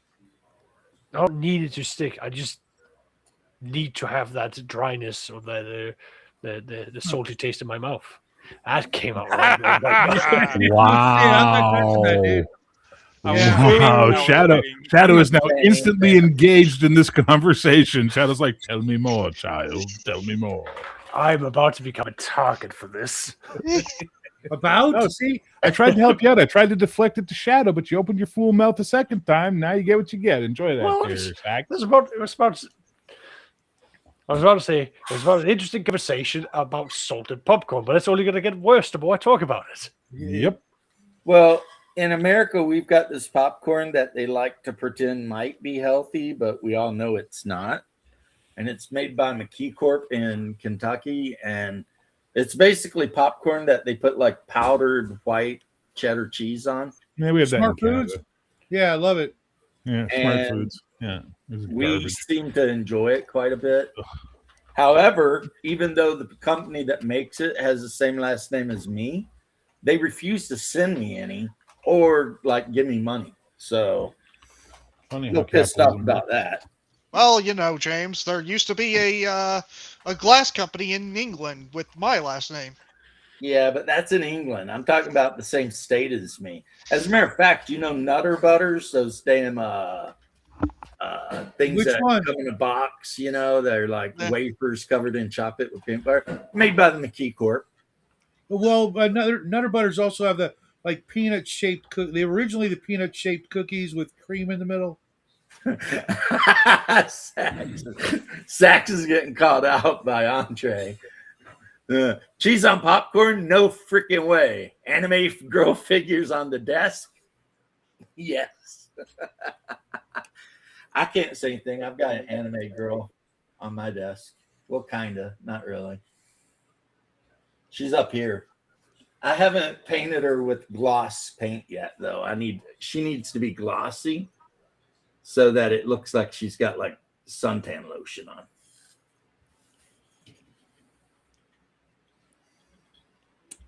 That's right. Well, that was a lovely sidetrack into perversion. It's not perversion. It's chick in a bikini. Aren't they all? She's supposed to have purple hair, but she doesn't. Makes me think, Bear, are there elves in Final Age, and how big are their boobs? They are, and they're pretty wild. Well, given the fact that elves anyone can fall through a portal anywhere, you can have whatever goddamn elf you want be in Final Age, sir. Yeah.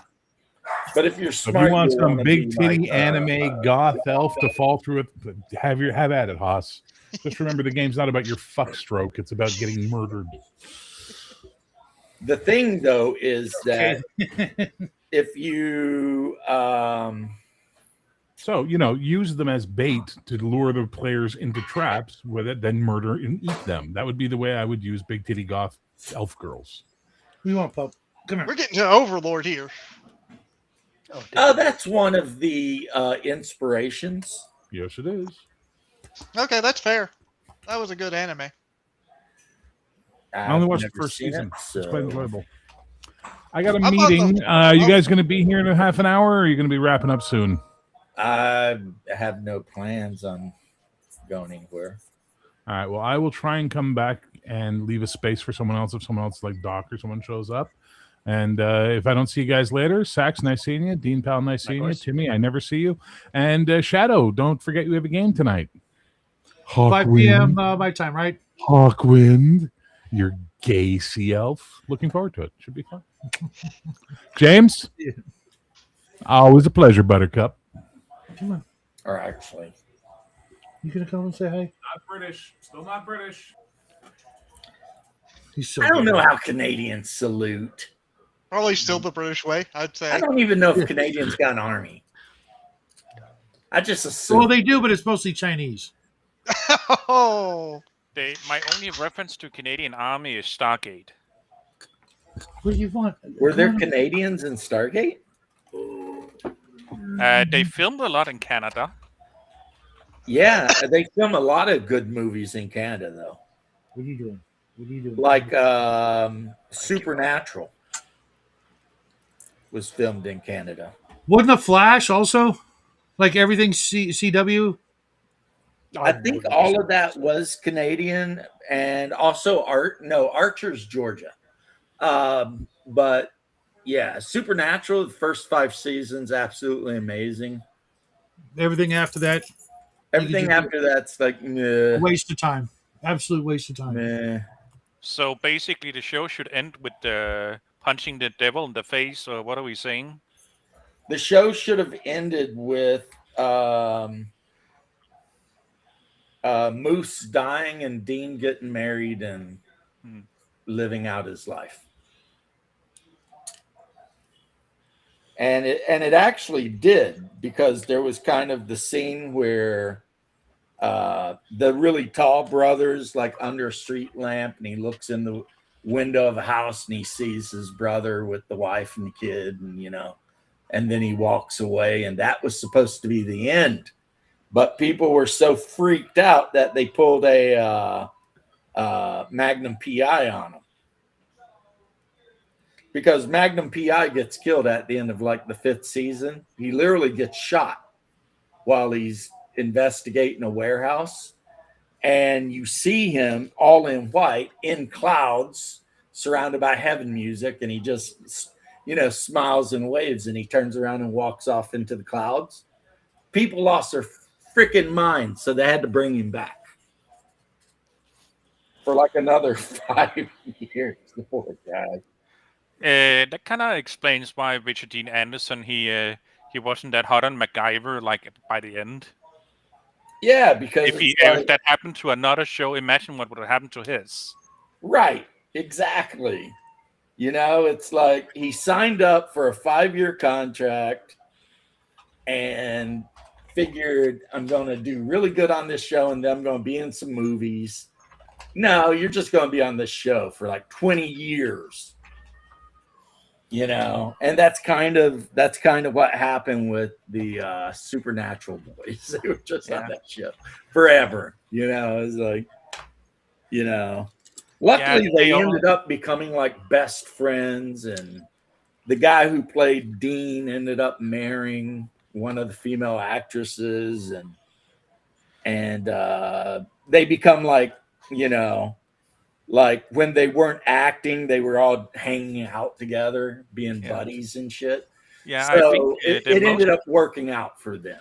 Yeah, I think a funny interview I saw with them was like where they took questions from the audience, and you really see their face falter when they learn that there are 18, 19, 20-year-olds out in the audience who grew up with their show. Right. And it's like, oh no. Oh no. Yeah, and it's funny too because when they first met, they weren't super fond of each other. But then over time, shooting the movie, they become like best friends and started just hanging out all the time. And, so. And the one lady that played like the witch Meg or the demon Meg or some shit, that's the one that Dean married. So, yeah. Well, one of the actresses, because she was played by several. Because she got replaced because she was sick. And why do I know all this stupid shit? Because my mom. Anyway, so Saxius, how is your rogue trading going? So, I had one session before we then had to break it up for the Christmas. I said there was a lot of illnesses going on, so there was just 2 players out of the 4 that could make it. And they had previously told me that they were going to go and explore this Strixian mercantile ship. So I had prepared, this entire adventure. If they're going to go on board, there's not any life forms. They're not finding anything. They're eventually going to power everything up, and then the defense mechanisms of the ship is going to kick into play because the ship was previously attacked by the Dark Elder.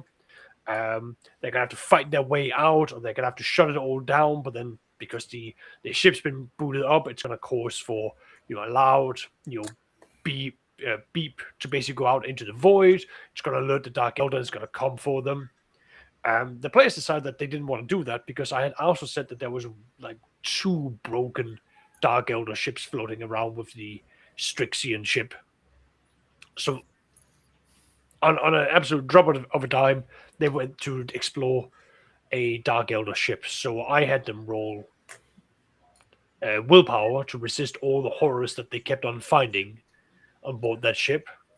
And the players just kept on getting more and more and more insane for what they were finding. And they're like, what these creatures do is horrible.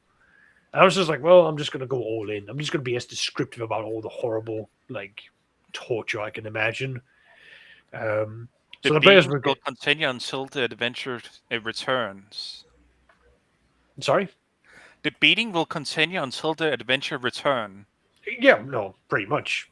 You're gonna keep at it. So the players kept doing that. They tried. One of the players is the Psycho, and he decided that I'm now going to open my mind and see what I can find from a psychic point of view. Horrible idea, because that is a terrible idea. Exactly, on a Dark Eldar ship with extreme Could there be a suffering. worse idea? I'm trying to think of one, and it's not. A chaos ship, maybe. Yeah, Chaos ship would actually be worse. Yeah. So he had to then do a really difficult test because he realized that as he opened up his mind, all the screaming and torture that had happened, he was about to live through it. So he was like, no, no, no, no. The players just didn't take any of the hints of like all the torture and horrible things leading up to it. I even gave them the option of like, hey, would you like to go and look at some worse things? You know, here's the potential captain's quarters. Would you like to go in there? Like, no, no, no, we don't want to go in anyway.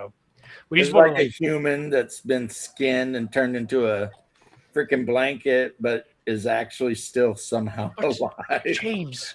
Like, Imagine, James, you are on board a ship. There is no oxygen, there's no atmosphere. You have to have gravity boots to like walk along the floor. And there's a bunch of other things that's terrible about this, but I digress. But imagine if you then come across a creature that doesn't need to breathe. In the vacuum of fucking space, and all of your auger and scannings are telling you there's nothing in here. But now you're looking dead on a creature that's there in front of you. yeah, but everything's saying it ain't there, but it Exactly. is there. And that's what they would have found if they went into the captain's quarters. They didn't, which is a shame, but they didn't, which is good for them. Would the showers have been worse? The showers would just have been, if they got that to work, it would have been like, would you like it cold? Well, it's now going to boil your skin off. Would you like it cold, or it's now icicles coming out of you? There's no in between with Dark Eldar, which is the fun. Did you ever see I forget Event Horizon?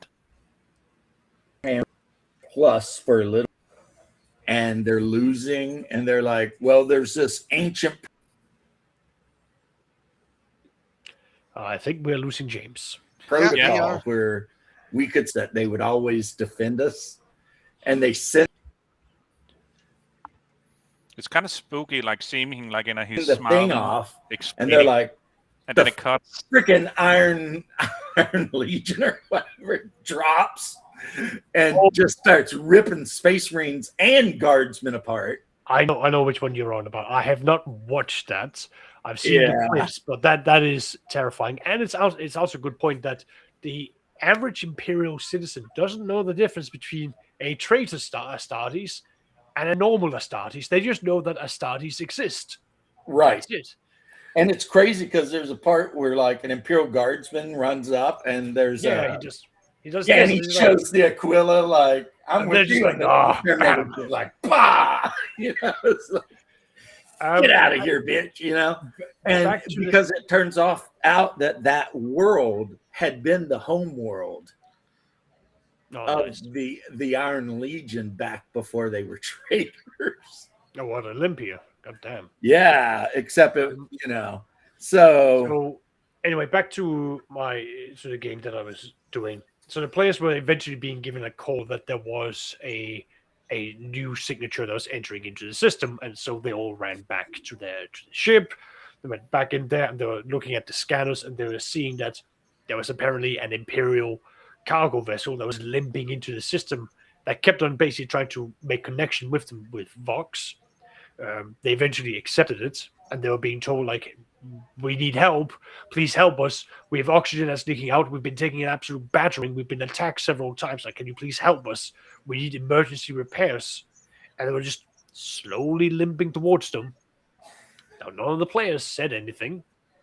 All the other NPCs, because they had, like, their own ship, they had, like, a professional warship with them, and they had a criminal smuggler ship with them. Like, they were all basically like tightening in, going like, we don't like this because we know that there are like Dark Eldar. We know there is Corsairs or Dark Eldar out there. Only the military ship and the player ship understood what that is. The smuggler did not understand what that was, because why would he? right. He understands what an Eldar is. If you say a Craftworld or Dark Eldar, he wouldn't know what the difference is. He just knows that both of them are vicious creatures. So the players are spending a lot of hours, and I mean, like they're getting like 6 or 7 rolls from the NPCs to try and figure out what's happening. None of them can pass. And then just on like the last roll, one of them then manages to like figure out that it is actually a mimic machine. And the Dark Elder has got one ship that is pretending to be an Imperial ship. And it has been distracting them while the other 6 ships were flying around them and got all the way up to their ships undetected. And just when that was all discovered, that's when the boarding actions took place. I mean, it sucks too because some Dark Elf or some Eldar Corsair ships have stealth fields, Yes. stealth generators, and they can just freaking vanish like Klingons and shit. So, So I did the rolls for them for what went down, and it was brutal. it would be. What in 30 minutes, the player's ship lost 20% of their population. That's 6,100 people in 30 minutes, and that is a number that is including the people that were kidnapped by the Dark Eldar. So that's from the player's ship. The warship lost 42% of its population, which is 12,000. Oh, sorry, no, that was the smuggler's ship that lost 42%, and that was 12,810. And the warship that was with them lost 31%, which was 20,150 people. So those are big numbers. We're looking at around 37,000 people dead in 30 minutes. Well, I mean, at least though, to be fair, the ones that died didn't get captured. Yeah, but again, these numbers are including killed and captured. Yeah, well, you're better off to get killed. You are absolutely. So the warship that was with them, they had to do a morale check, and they fumbled hard. So they're meant to be. So they're meant to be like they have a really stern captain who is like we're professional around here. Like we've got an iron discipline, we've got all of this. That went out the window because the Dark Elder had done one thing that was like it's like the thing that you do to like paralyze a warship. They came in, they found where the entrance to the underdecks were, and they blew that open. For those of you who don't know, the underdecks, that's where you've got the least desirable members of a ship. That is where the mutants live. That is where the criminals run away to. It is the part of the ship that is basically you shun it because it is too much effort to repair it and maintain it. And it's easier to focus on the other part of the ships where like you can make this run. The underdecks are going to do their thing, but like it is lawless and it is dangerous down there. It is usually where the people are thinking, you know what, maybe we should do an uprising or something like that. So the Dark Eldar came in, they blew open all the defenses and all the things that would stop them from rising up, and then just left it for the warship to then deal with a sudden civil war. So the captain basically went, we can't stay here. I can't fight a civil war while fighting against Dark Eldar. I always said like even 6 warships coming in on him is like you had to roll high on that morale check. Again, that's assuming that the average person knows it. I mean, not even Dark Elder warship, but just seeing like warships in general. Yeah. Oh no, I completely agree. Again, this was all discovered like too late. Like they had already like gone up alongside them. They had already cut in. Like they realized that they were being boarded literally as the outer parts were being cut in. So they're like, oh, we've been caught. So that was a massive morale fail. But he just fumbled it really hard. So he was like, right, I'm calling out to all the other ships that like we need to make an emergency warp jump right here and right now. which is dangerous. Super dangerous. That is like really dangerous. Now, they weren't close to any planets. Well, that's good that they weren't close to any gravity wells, but still. Yeah, so they weren't at risk of that. They weren't at risk of contaminating a planet. They weren't at risk of any of that.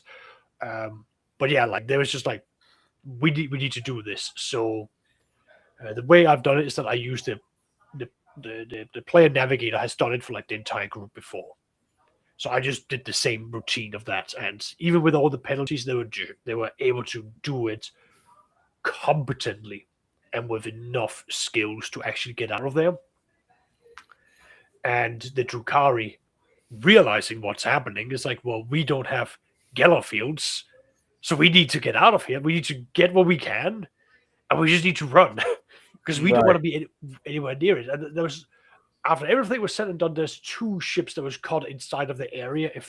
So I had to do some very hard rolls for the Drukhari. I think one passed. I think the other one actually got caught by the pull of the warp, which is bad for the Drukhari, but Oh yeah, I know. That's a one-way ticket to Slaanesh. yes, and it's because they don't even have like the soul gems to save them. They can't, and even if they're rich, and they would have been able to like buy for like clone creation. Yeah, from a homoculi. Exactly. If they even if they have a clone prepared for them, that's not going to save them because once the warp gets them, like that's it. They're gone. They can be killed in real space, but that won't trigger for them to be being killed in real space will trigger for them to be reborn in Comrag. But in the warp, you're shit out of luck. Shit out of luck indeed. So that's the players did that. Then they got away, and now they've landed over at another system where I have been slowly but surely building up for what they have to explore there. The system that they've arrived over to is it was an attempt at colonizing that subsector, but those colonists got thrown off the original chart. They landed at this place and went, looks good enough. Started to colonize. And that's when they realized why it is such a good place to be, because it is a perfect watering hole for all the other aliens like Rakghouls, Eldar Corsairs, Drukhari raiders, Strixien slavers.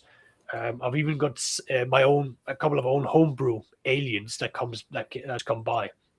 So they found that like every 10 to 15 years, there would be another alien race that would just come through their raiding cycles, and they would normally stop, replenish with food, oxygen, water, and move on. But now there's like prime human real estate. It's free real estate. Exactly. So like they would just be going, this is fucking delicious. We can have a snack, we can have water, we can have air, and we get to have, some slaves we can take with us.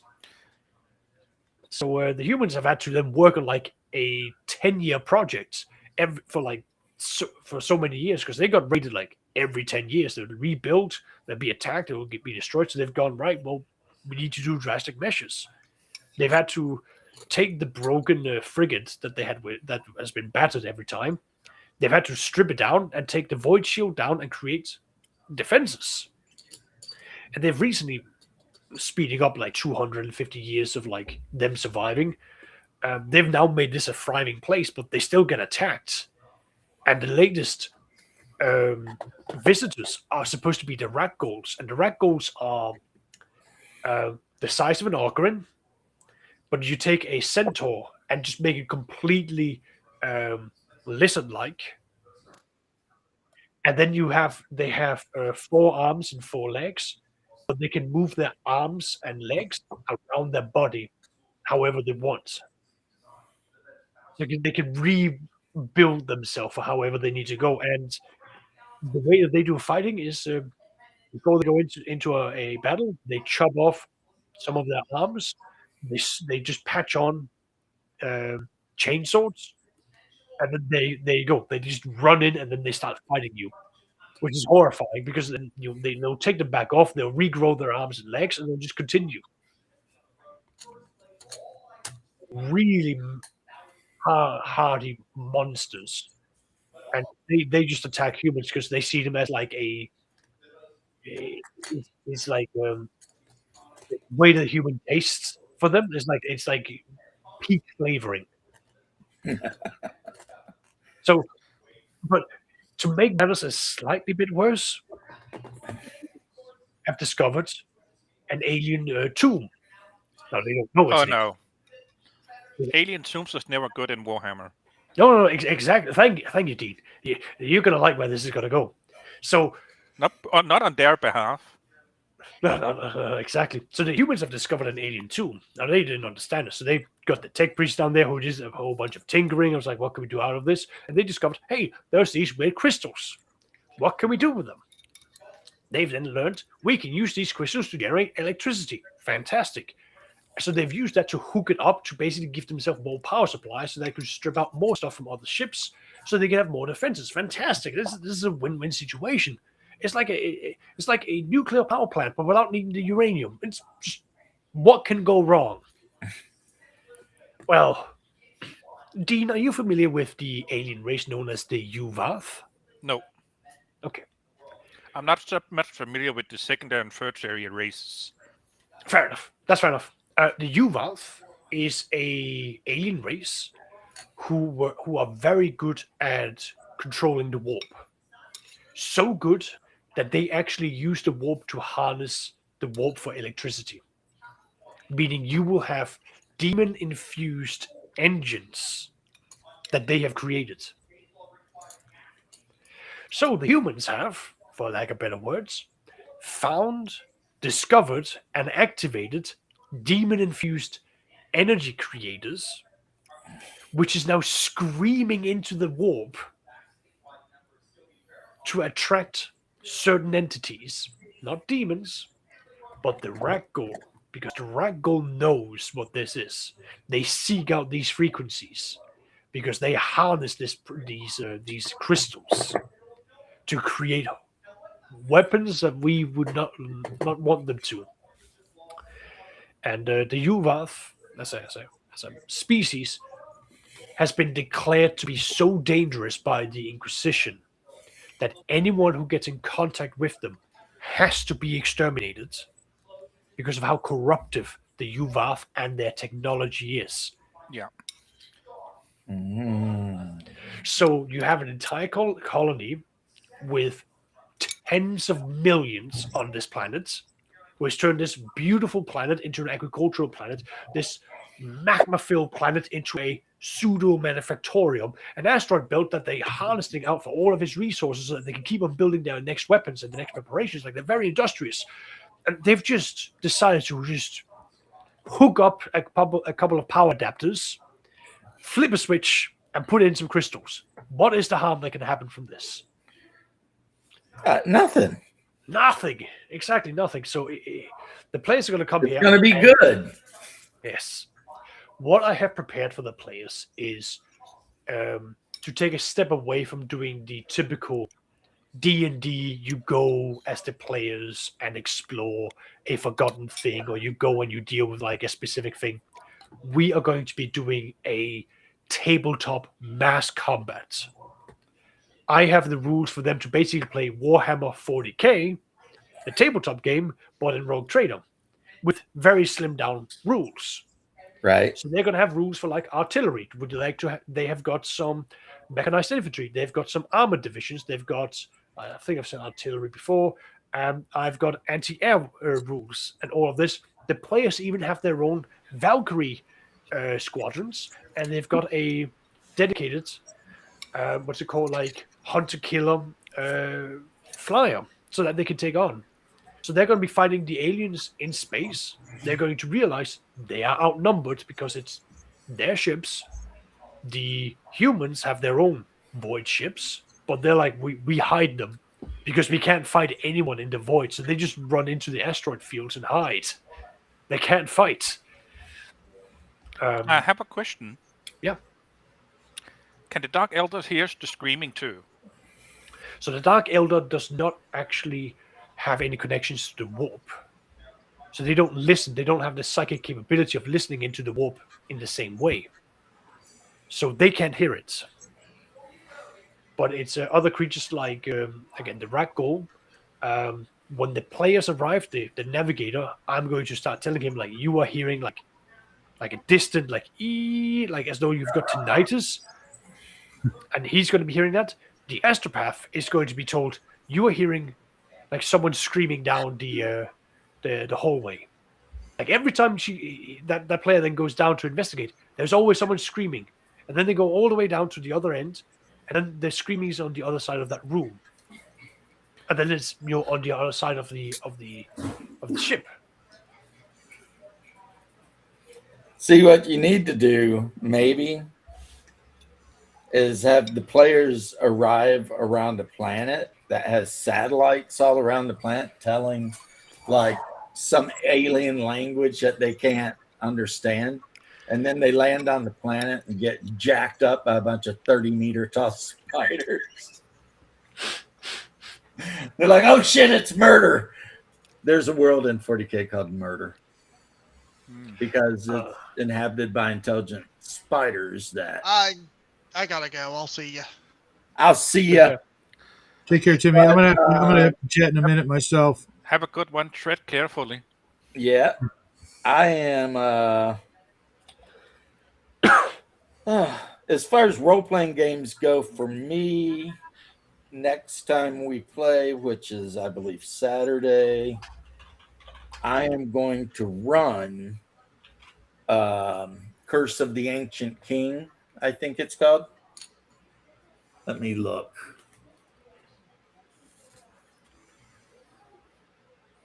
No. Yeah.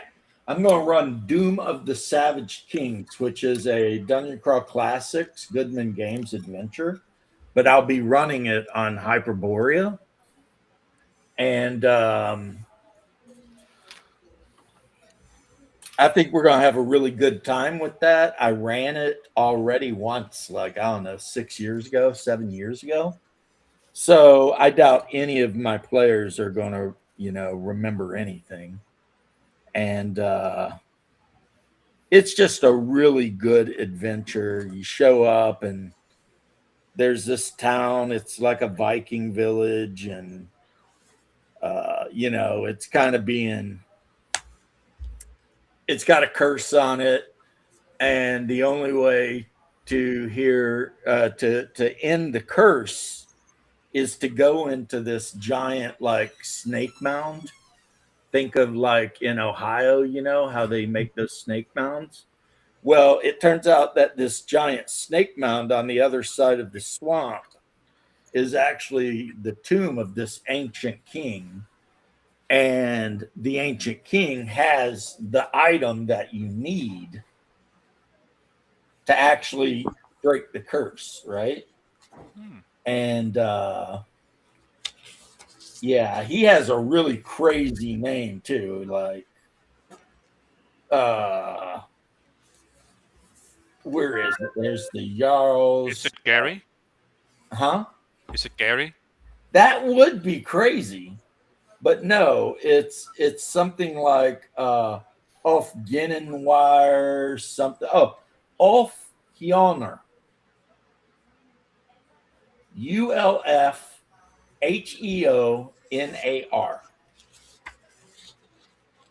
So I'm thinking that's like Ulf Hjonar,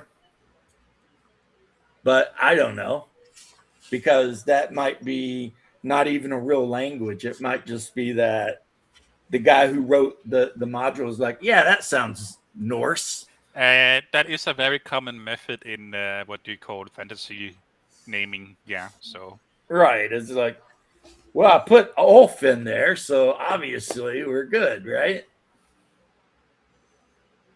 But so yeah,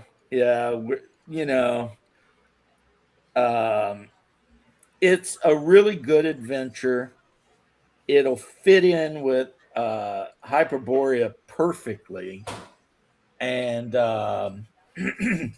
like the last time I ran it, there was some really amazing role playing events that took place, and we'll just see how that works out this time.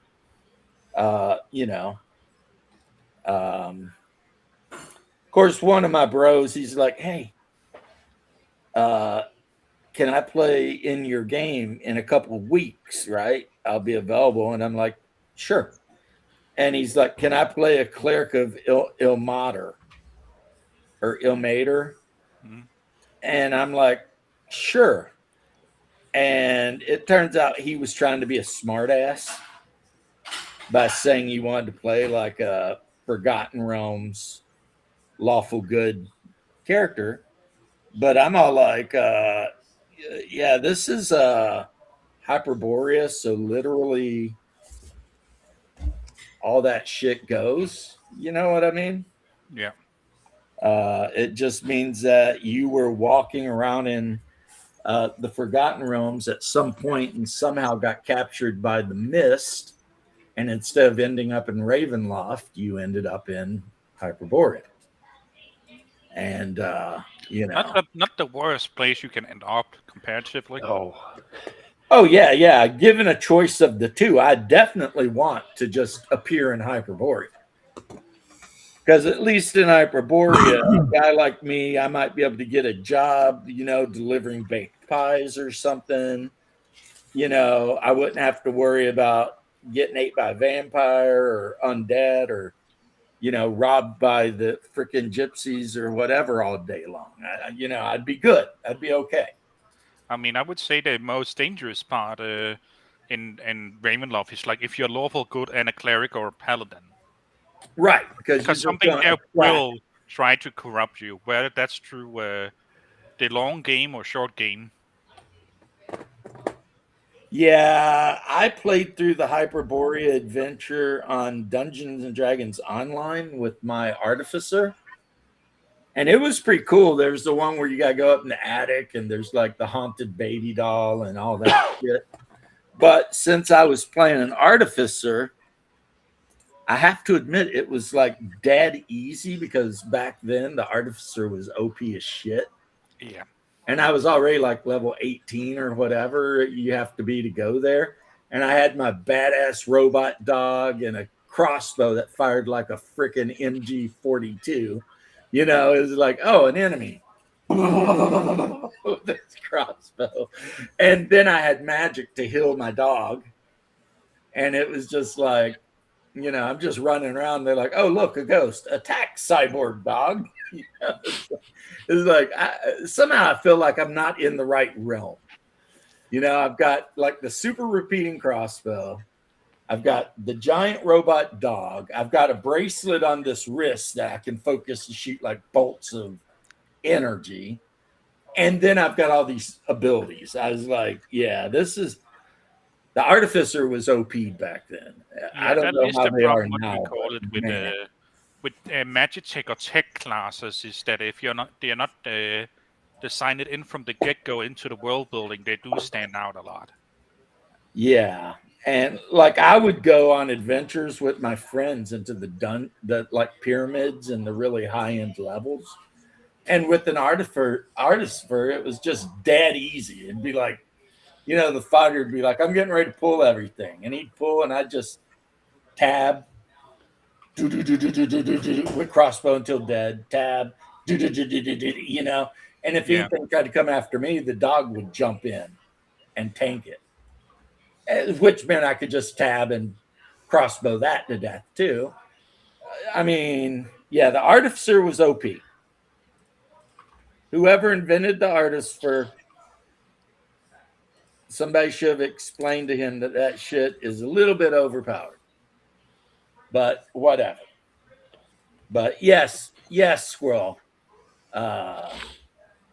Saxy's game is going to be wild. I almost feel bad for the people, but I don't. Because, Yeah, I don't, because it sounds like you gave them a lot of hints. So two of the players. So some of the hints are going to be revealed in the next session. They did do a blind jump, which meant that when they came to this place, I wasn't ready for them to go here specifically. No, prepared- that's not what I meant. I meant with the Eldar ship they boarded. You Oh, gave that them a lot of hints before that. Oh yeah, no, that one, like, I have no sympathy in terms of, like, they got jumped by the Dark Eldar. They knew that they were there. They stayed exactly where they were. They didn't do anything. I'm like, I have no sympathy that you've done nothing to prepare yourself. So you get what you deserve on that end. They got out of there because they followed the decision of the NPC that was with them. So it's like, cool. That this is what he wanted to do. They could. The whole point of him panicking and saying that was that it was meant to be a chance for them to say, no, that's dangerous. We can't do that. And they would have to then talk him down from doing it, or they would have to get out of the way themselves.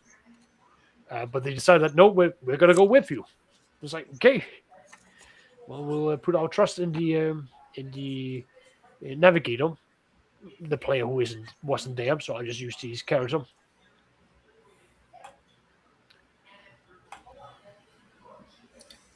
I ran an adventure where the players had to go into a tavern and find out why there were rats in the walls,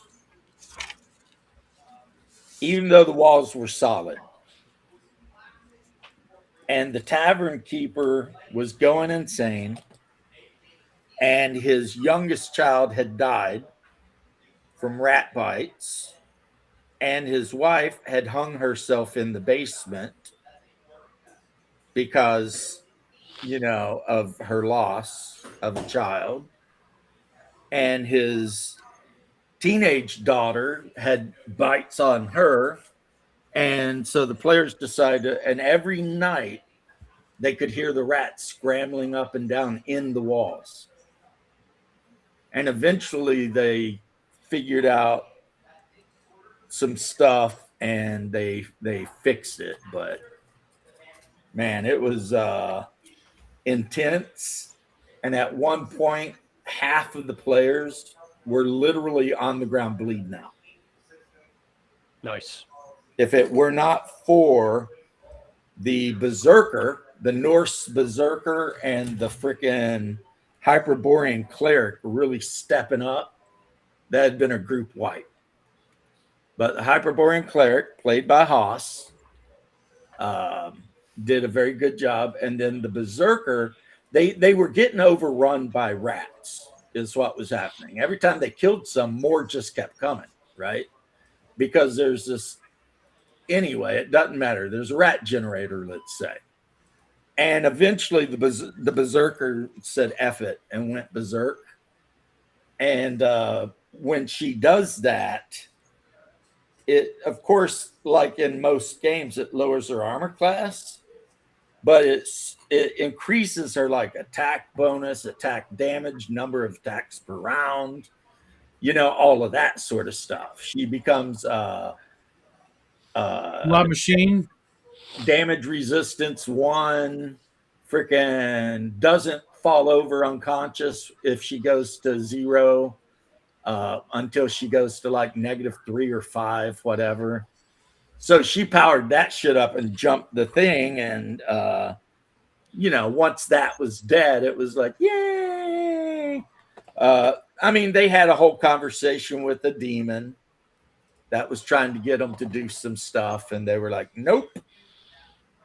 Not playing with you, but didn't stop the mage from stealing the ritual dagger from the center of the freaking pentagram. He's like, real quick, I will have to head out. You will have to what? Head out. Oh, that's okay. I think we all are. So what? Yeah. I think we all are. Well, yeah. Good night, everybody. Take care, Dean. See you later, Dean. Dean, Yeah, I'm gonna have to well. jet here. I should have jetted a few minutes ago. Yeah, you I probably got Bears a game today. at 5 Pacific Standard. Go check it out. Watch me get murderlated because I'm playing a magic user and an elf. Of course. I mean, at that point, you're kind of asking for it. Apparently, it's okay. Being a magic user and an elf at the same time, that's a dangerous combination. See, it's okay because like there are no elves in the game I run, so I ain't gotta worry about it. Surprisingly enough, several of the games I'm in, running a magic user and an elf, seeing different things because I'm actually kind of trying to write a game in the later half of this year uh, that doesn't penalize you for doing such things because I'm not the only one who wants to do that. What, playing an No. elf and a Or a magic user, or both. Yeah. no, like so. I'm not saying mechanically. I'm just socially. You should. That's why. Because that's how I do it in my games. But that's a social thing. It's not a mechanical penalty. Mhm. See, here's what Shadow should do.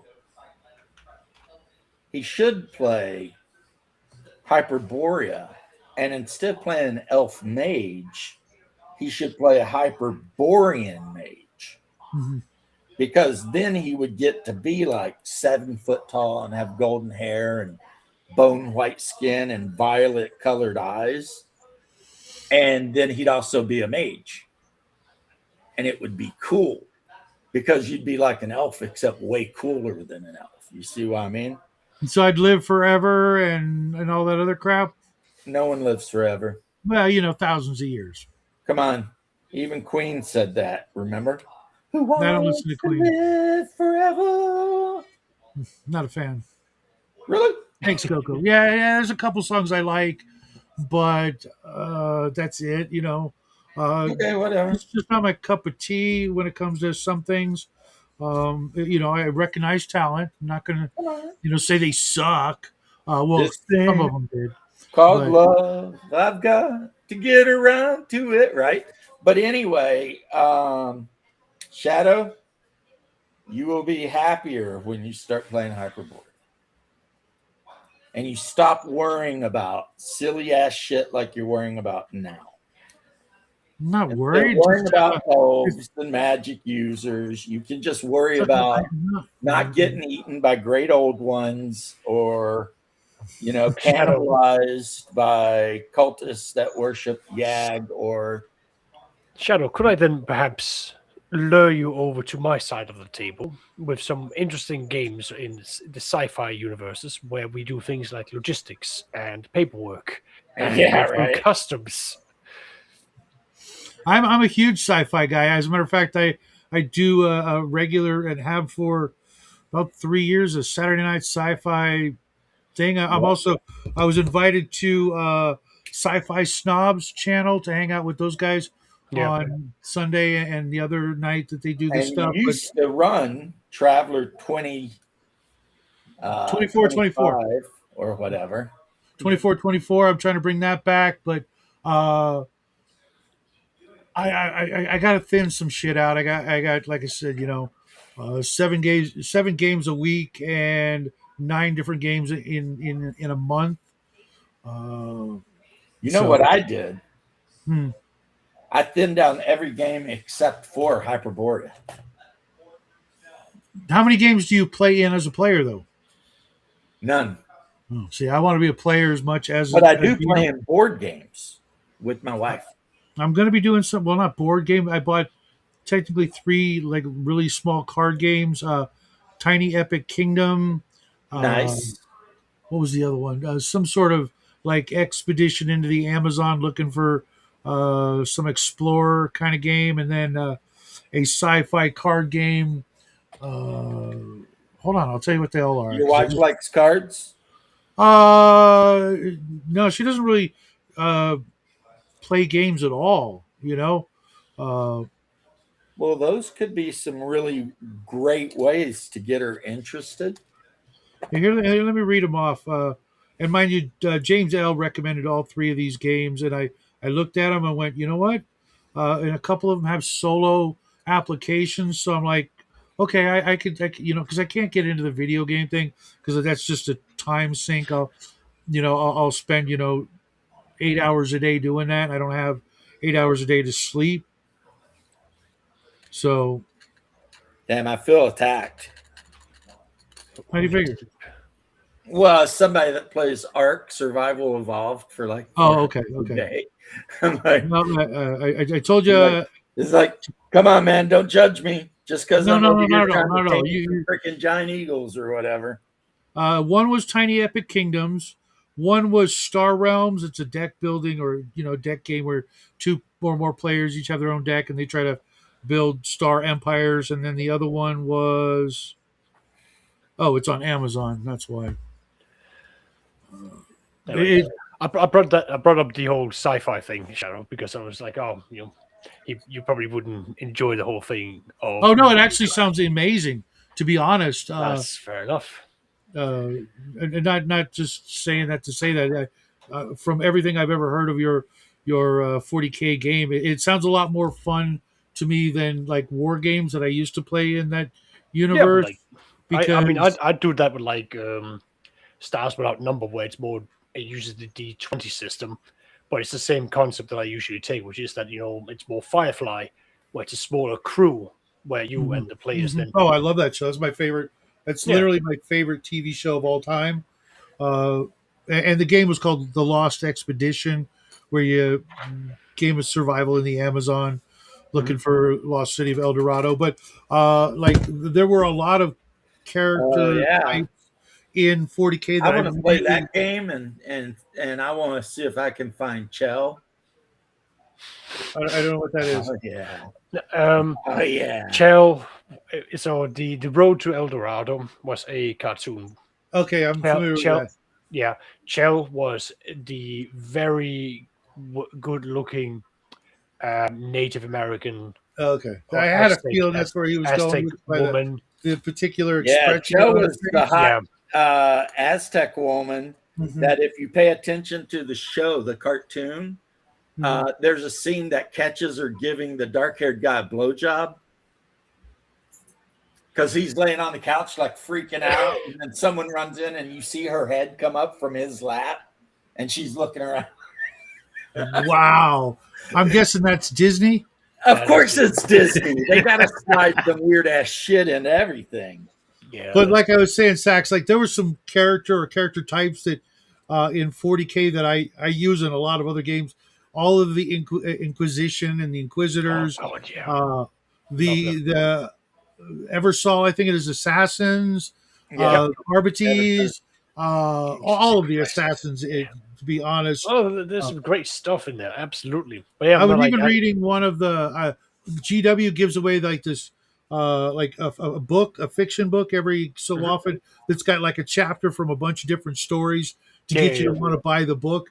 And I'm like, I read that and I was like, oh, this is great. Oh, chapter over, new book. Ah, crap, you fuckers. This is just a big giant commercial, isn't it? You just made me read a 100-page commercial for, a bunch of books. I like the female assassins that can take the drug that allows them to polymorph. Calidius, I think they're called. Yeah, because males, for some reason, can't do it. Yeah, it's not. Yeah, we're pretty stuck as we are. That's what they're saying. It's like if a guy drinks that drug, it'll kill him. Yeah, but women can be trained to. Yes, James. Yes, we get that. But then you have the Eversor Assassin Temple, and who makes up the majority of that temple? Well, yeah, and they have a very simple mantra, which is burn bright and burn shorts, and take the enemy with you. And of course, like any Eldar character, I would run. And they got like the weapons. They got like the skull mask. Yeah, there's something else. And then you got the Vindicator. They had the whole book on the assassins. They still have it somewhere. Yes, that's a really good one. Shadow, I think it's the one that's. Oh God, is it? It's not Kill Team, is it? No, it was before. It was like only 34 pages. It was really thin. Well, there was an assassin book that they came out with because and I had all the models. Another thing I really loved from like that universe were the Spyries, if I'm pronouncing it correct, from Necromunda. Those the nobles that that would go down into the Underhive, because they were just randomly hunt people for fun. Yeah, because they were bored and they had all this special equipment to go down there and do it. So your Necromunda gang would be like 2 or 3 characters versus like half a dozen to a dozen gangers, and you just freaking rip them apart for fun. I really like the Yeah, you had Arbiter. the flying guy, you had the That was big my favorite. burly dude, you had the chick, There we go. you had like the one in like the camouflage, like Predator, Mhm. that you couldn't see him. And I think there might have been a sniper type or something like that. You Yeah, could, there might have been. yeah, Vindicare.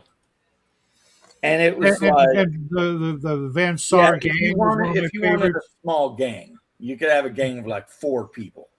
My favorite gang was either them or when you could use the Arbites as a gang. Just go in. You can do that now. I had the expansion book or a magazine or something, and the models and The everything. battle necks of Necromunda, exactly. I think And I think I actually still- liked the clan, so I'm unwelcome in any BattleTech game because the books I read were mostly clan books, and I'm like, so why wouldn't you want to run these guys? I mean, not every time, mind you, but every once in a while, especially when Mech Warrior came out with the click game that was really easy to get into. Half the armies were clans, and there was none of that hate for them, which is like a really old school, I guess, mentality. And I've got like I think like the first 3 or 4 books ever written, the paperbacks of BattleTech, and The original the later ones. books So, from way back, they were all 30-25. Mhm. It was about how Davian effed over Lau and married Katrina Steiner, and Janice Merrick got replaced by a lookalike for a little while, and then they added the clan. But the problem with their addition of the clans is they were added as a result of so many players complaining that the game took so long. So they gave them all these weapons and things, thinking that it would speed the game up a lot, right? Which it did, but then it took away some of the reasons you might even play the game. Like, you no longer really got to worry about heat, because it's like every damn mech has double heat sink. So, which again, part of their goal of making the game faster, because you can just unload everything every round, right? But for old school B-Tech players who liked all of that additional bullshit and work keeping and whatever, that was kind of like completely antithetical to the reason you played BattleTech, right? And the thing that makes BattleTech good, so why I still play 3025, is because BattleTech isn't just a war game. It's a mathematical resource management game hidden behind a war game. Yeah, but I mean, the main thing for me was just big, giant, stompy robots. I mean, there aren't many things better than that. I mean, right off the bat, you say that, okay, what do we got to do? And that is the difference between people who play for fun, and that's completely awesome, and congrats, and the people who win tournaments. If you want to win tournaments, you need to look beyond the mech and see the math. Right. That's fine. Yeah, But like that's the same reason for when I would go in and play my Warhammer games. I didn't go in to play tournaments. I went in to have fun. I went in with my little guys to basically go, I'm here to get stomped on, but I'm gonna have fun. Right. I would go up against a guy who would show up with his high elf army, line them all up, all range, and basically go, right, I will surrender my turn and give it to you. And I'm like, all right, I move all my stuff up, and he would go, you moved. I now get to do this, and this. I get to shoot you all this time. I just kept on moving forward. And then in the end, I was just like, okay, I moved halfway across. My entire group has now rooted. You've killed them. Happy. Did you have fun? I was like, yeah, I wanted to win. I was like, that's cool. Well, I don't have to play you again for the rest of this thing. And now I can move on to another person. Hello, what are you playing? I'm playing Skaven. It's like, and why do you play Skaven? Because I like a lot of big units. Big units go brr. I was like, cool. We're going to have fun. PB has never given a shit about tournament play. I was part of a BattleTech club and that's just like we had matching yellow shirts with Warhammers on them, and so yeah, we played a lot of tourneys. And, Yeah. and As so, a matter of fact, I was just thinking about it. Except for there were for all of Warhammer and 40K combined, there are only like 2 or maybe 3 armies I refused to play. Yep. And refused to own, and that was orcs, Yeah. wood elves, and I never had a lot of Bretonian except for Man of War, and they were the absolute awesomest and always won. And I didn't choose them for that; I just chose them for the aesthetics. But yeah, orcs my and man, who wood doesn't elves like the and orcs. galleons and corsairs, right? Telling you, man. And then when you watch them in play and in movement, just the speed and grace that they would just slide in and freaking broadside the shit out of you. If you paid attention to the wind, if you didn't, yeah, things I could mean, go I bad had some quick. losses. I had some losses, but I could never get into the orcs and the wood elves. I was never a fan of wood elves in any game, so that was Yeah. just like a no-brainer. And the Bretonians, freaking archers and Pegasus and all that stuff. I just never got around to. There was a owning them. minute where I was playing Bretonians very competitively, and it was a flying circus. So it was like 2 units of freaking archers, and everything else was Pegasus. So And it was just like such a and stupid, Tau. ridiculous. Tau, I army. don't know a damn thing about Tau. I might like them. They have some I- cool looking gear. I liked Tao's cool though, but like it's they focus on the whole idea of we are a ranged army, and then we have like the big mechs, Mhm. who are But the you're also specialists. ranged armies. But they're still again ranged. Like but, like, crisis units and shit like that. They kind of hang back in the background and just blow shit up. it's what they do. They lay back. They make use of superior firepower and superior technology. They don't have the numbers. They don't have the heavy hit. Like they have some heavy hitting, like because they've got like plasma guns that are really good. They're able to get through these things, but they don't want to get up close, which is what all the other armies wants to do. Like Space Marines get up in there and they will beat the snot out of you. Mhm. Get Imperial Guards. It's just like send in the 137th human wave, Hans. I will see us take the next 7 inches, even if it means taking 70,000 lives. Which, funnily enough, that was actually my tactic when I played the Imperial Guards. I would have my Chimeras run up, take the objective, and then just throw bodies on top of them.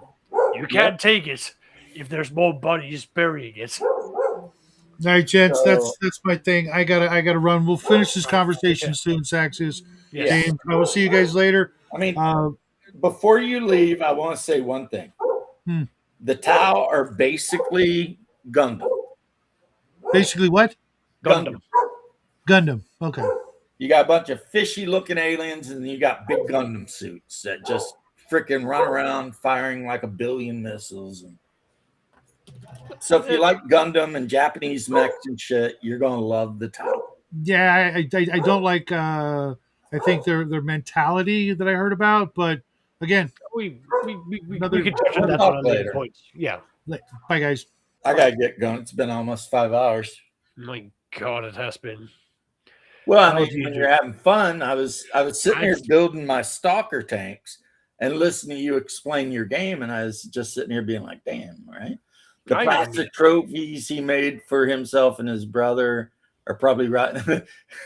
No, I actually played at an actual place, but you are right. The plastic trophies are probably rotting in a landfill somewhere. Because I mean, I didn't care. In the end, it was just, I used to be a horrible power gamer. I've told you this, PB. I got over it. Every now and then I slip into it when I start crunching numbers and being like, but anyway, Sax, it was a pleasure, sir. Thank you. Likewise. Try to be safe, and I will see you later. See you later.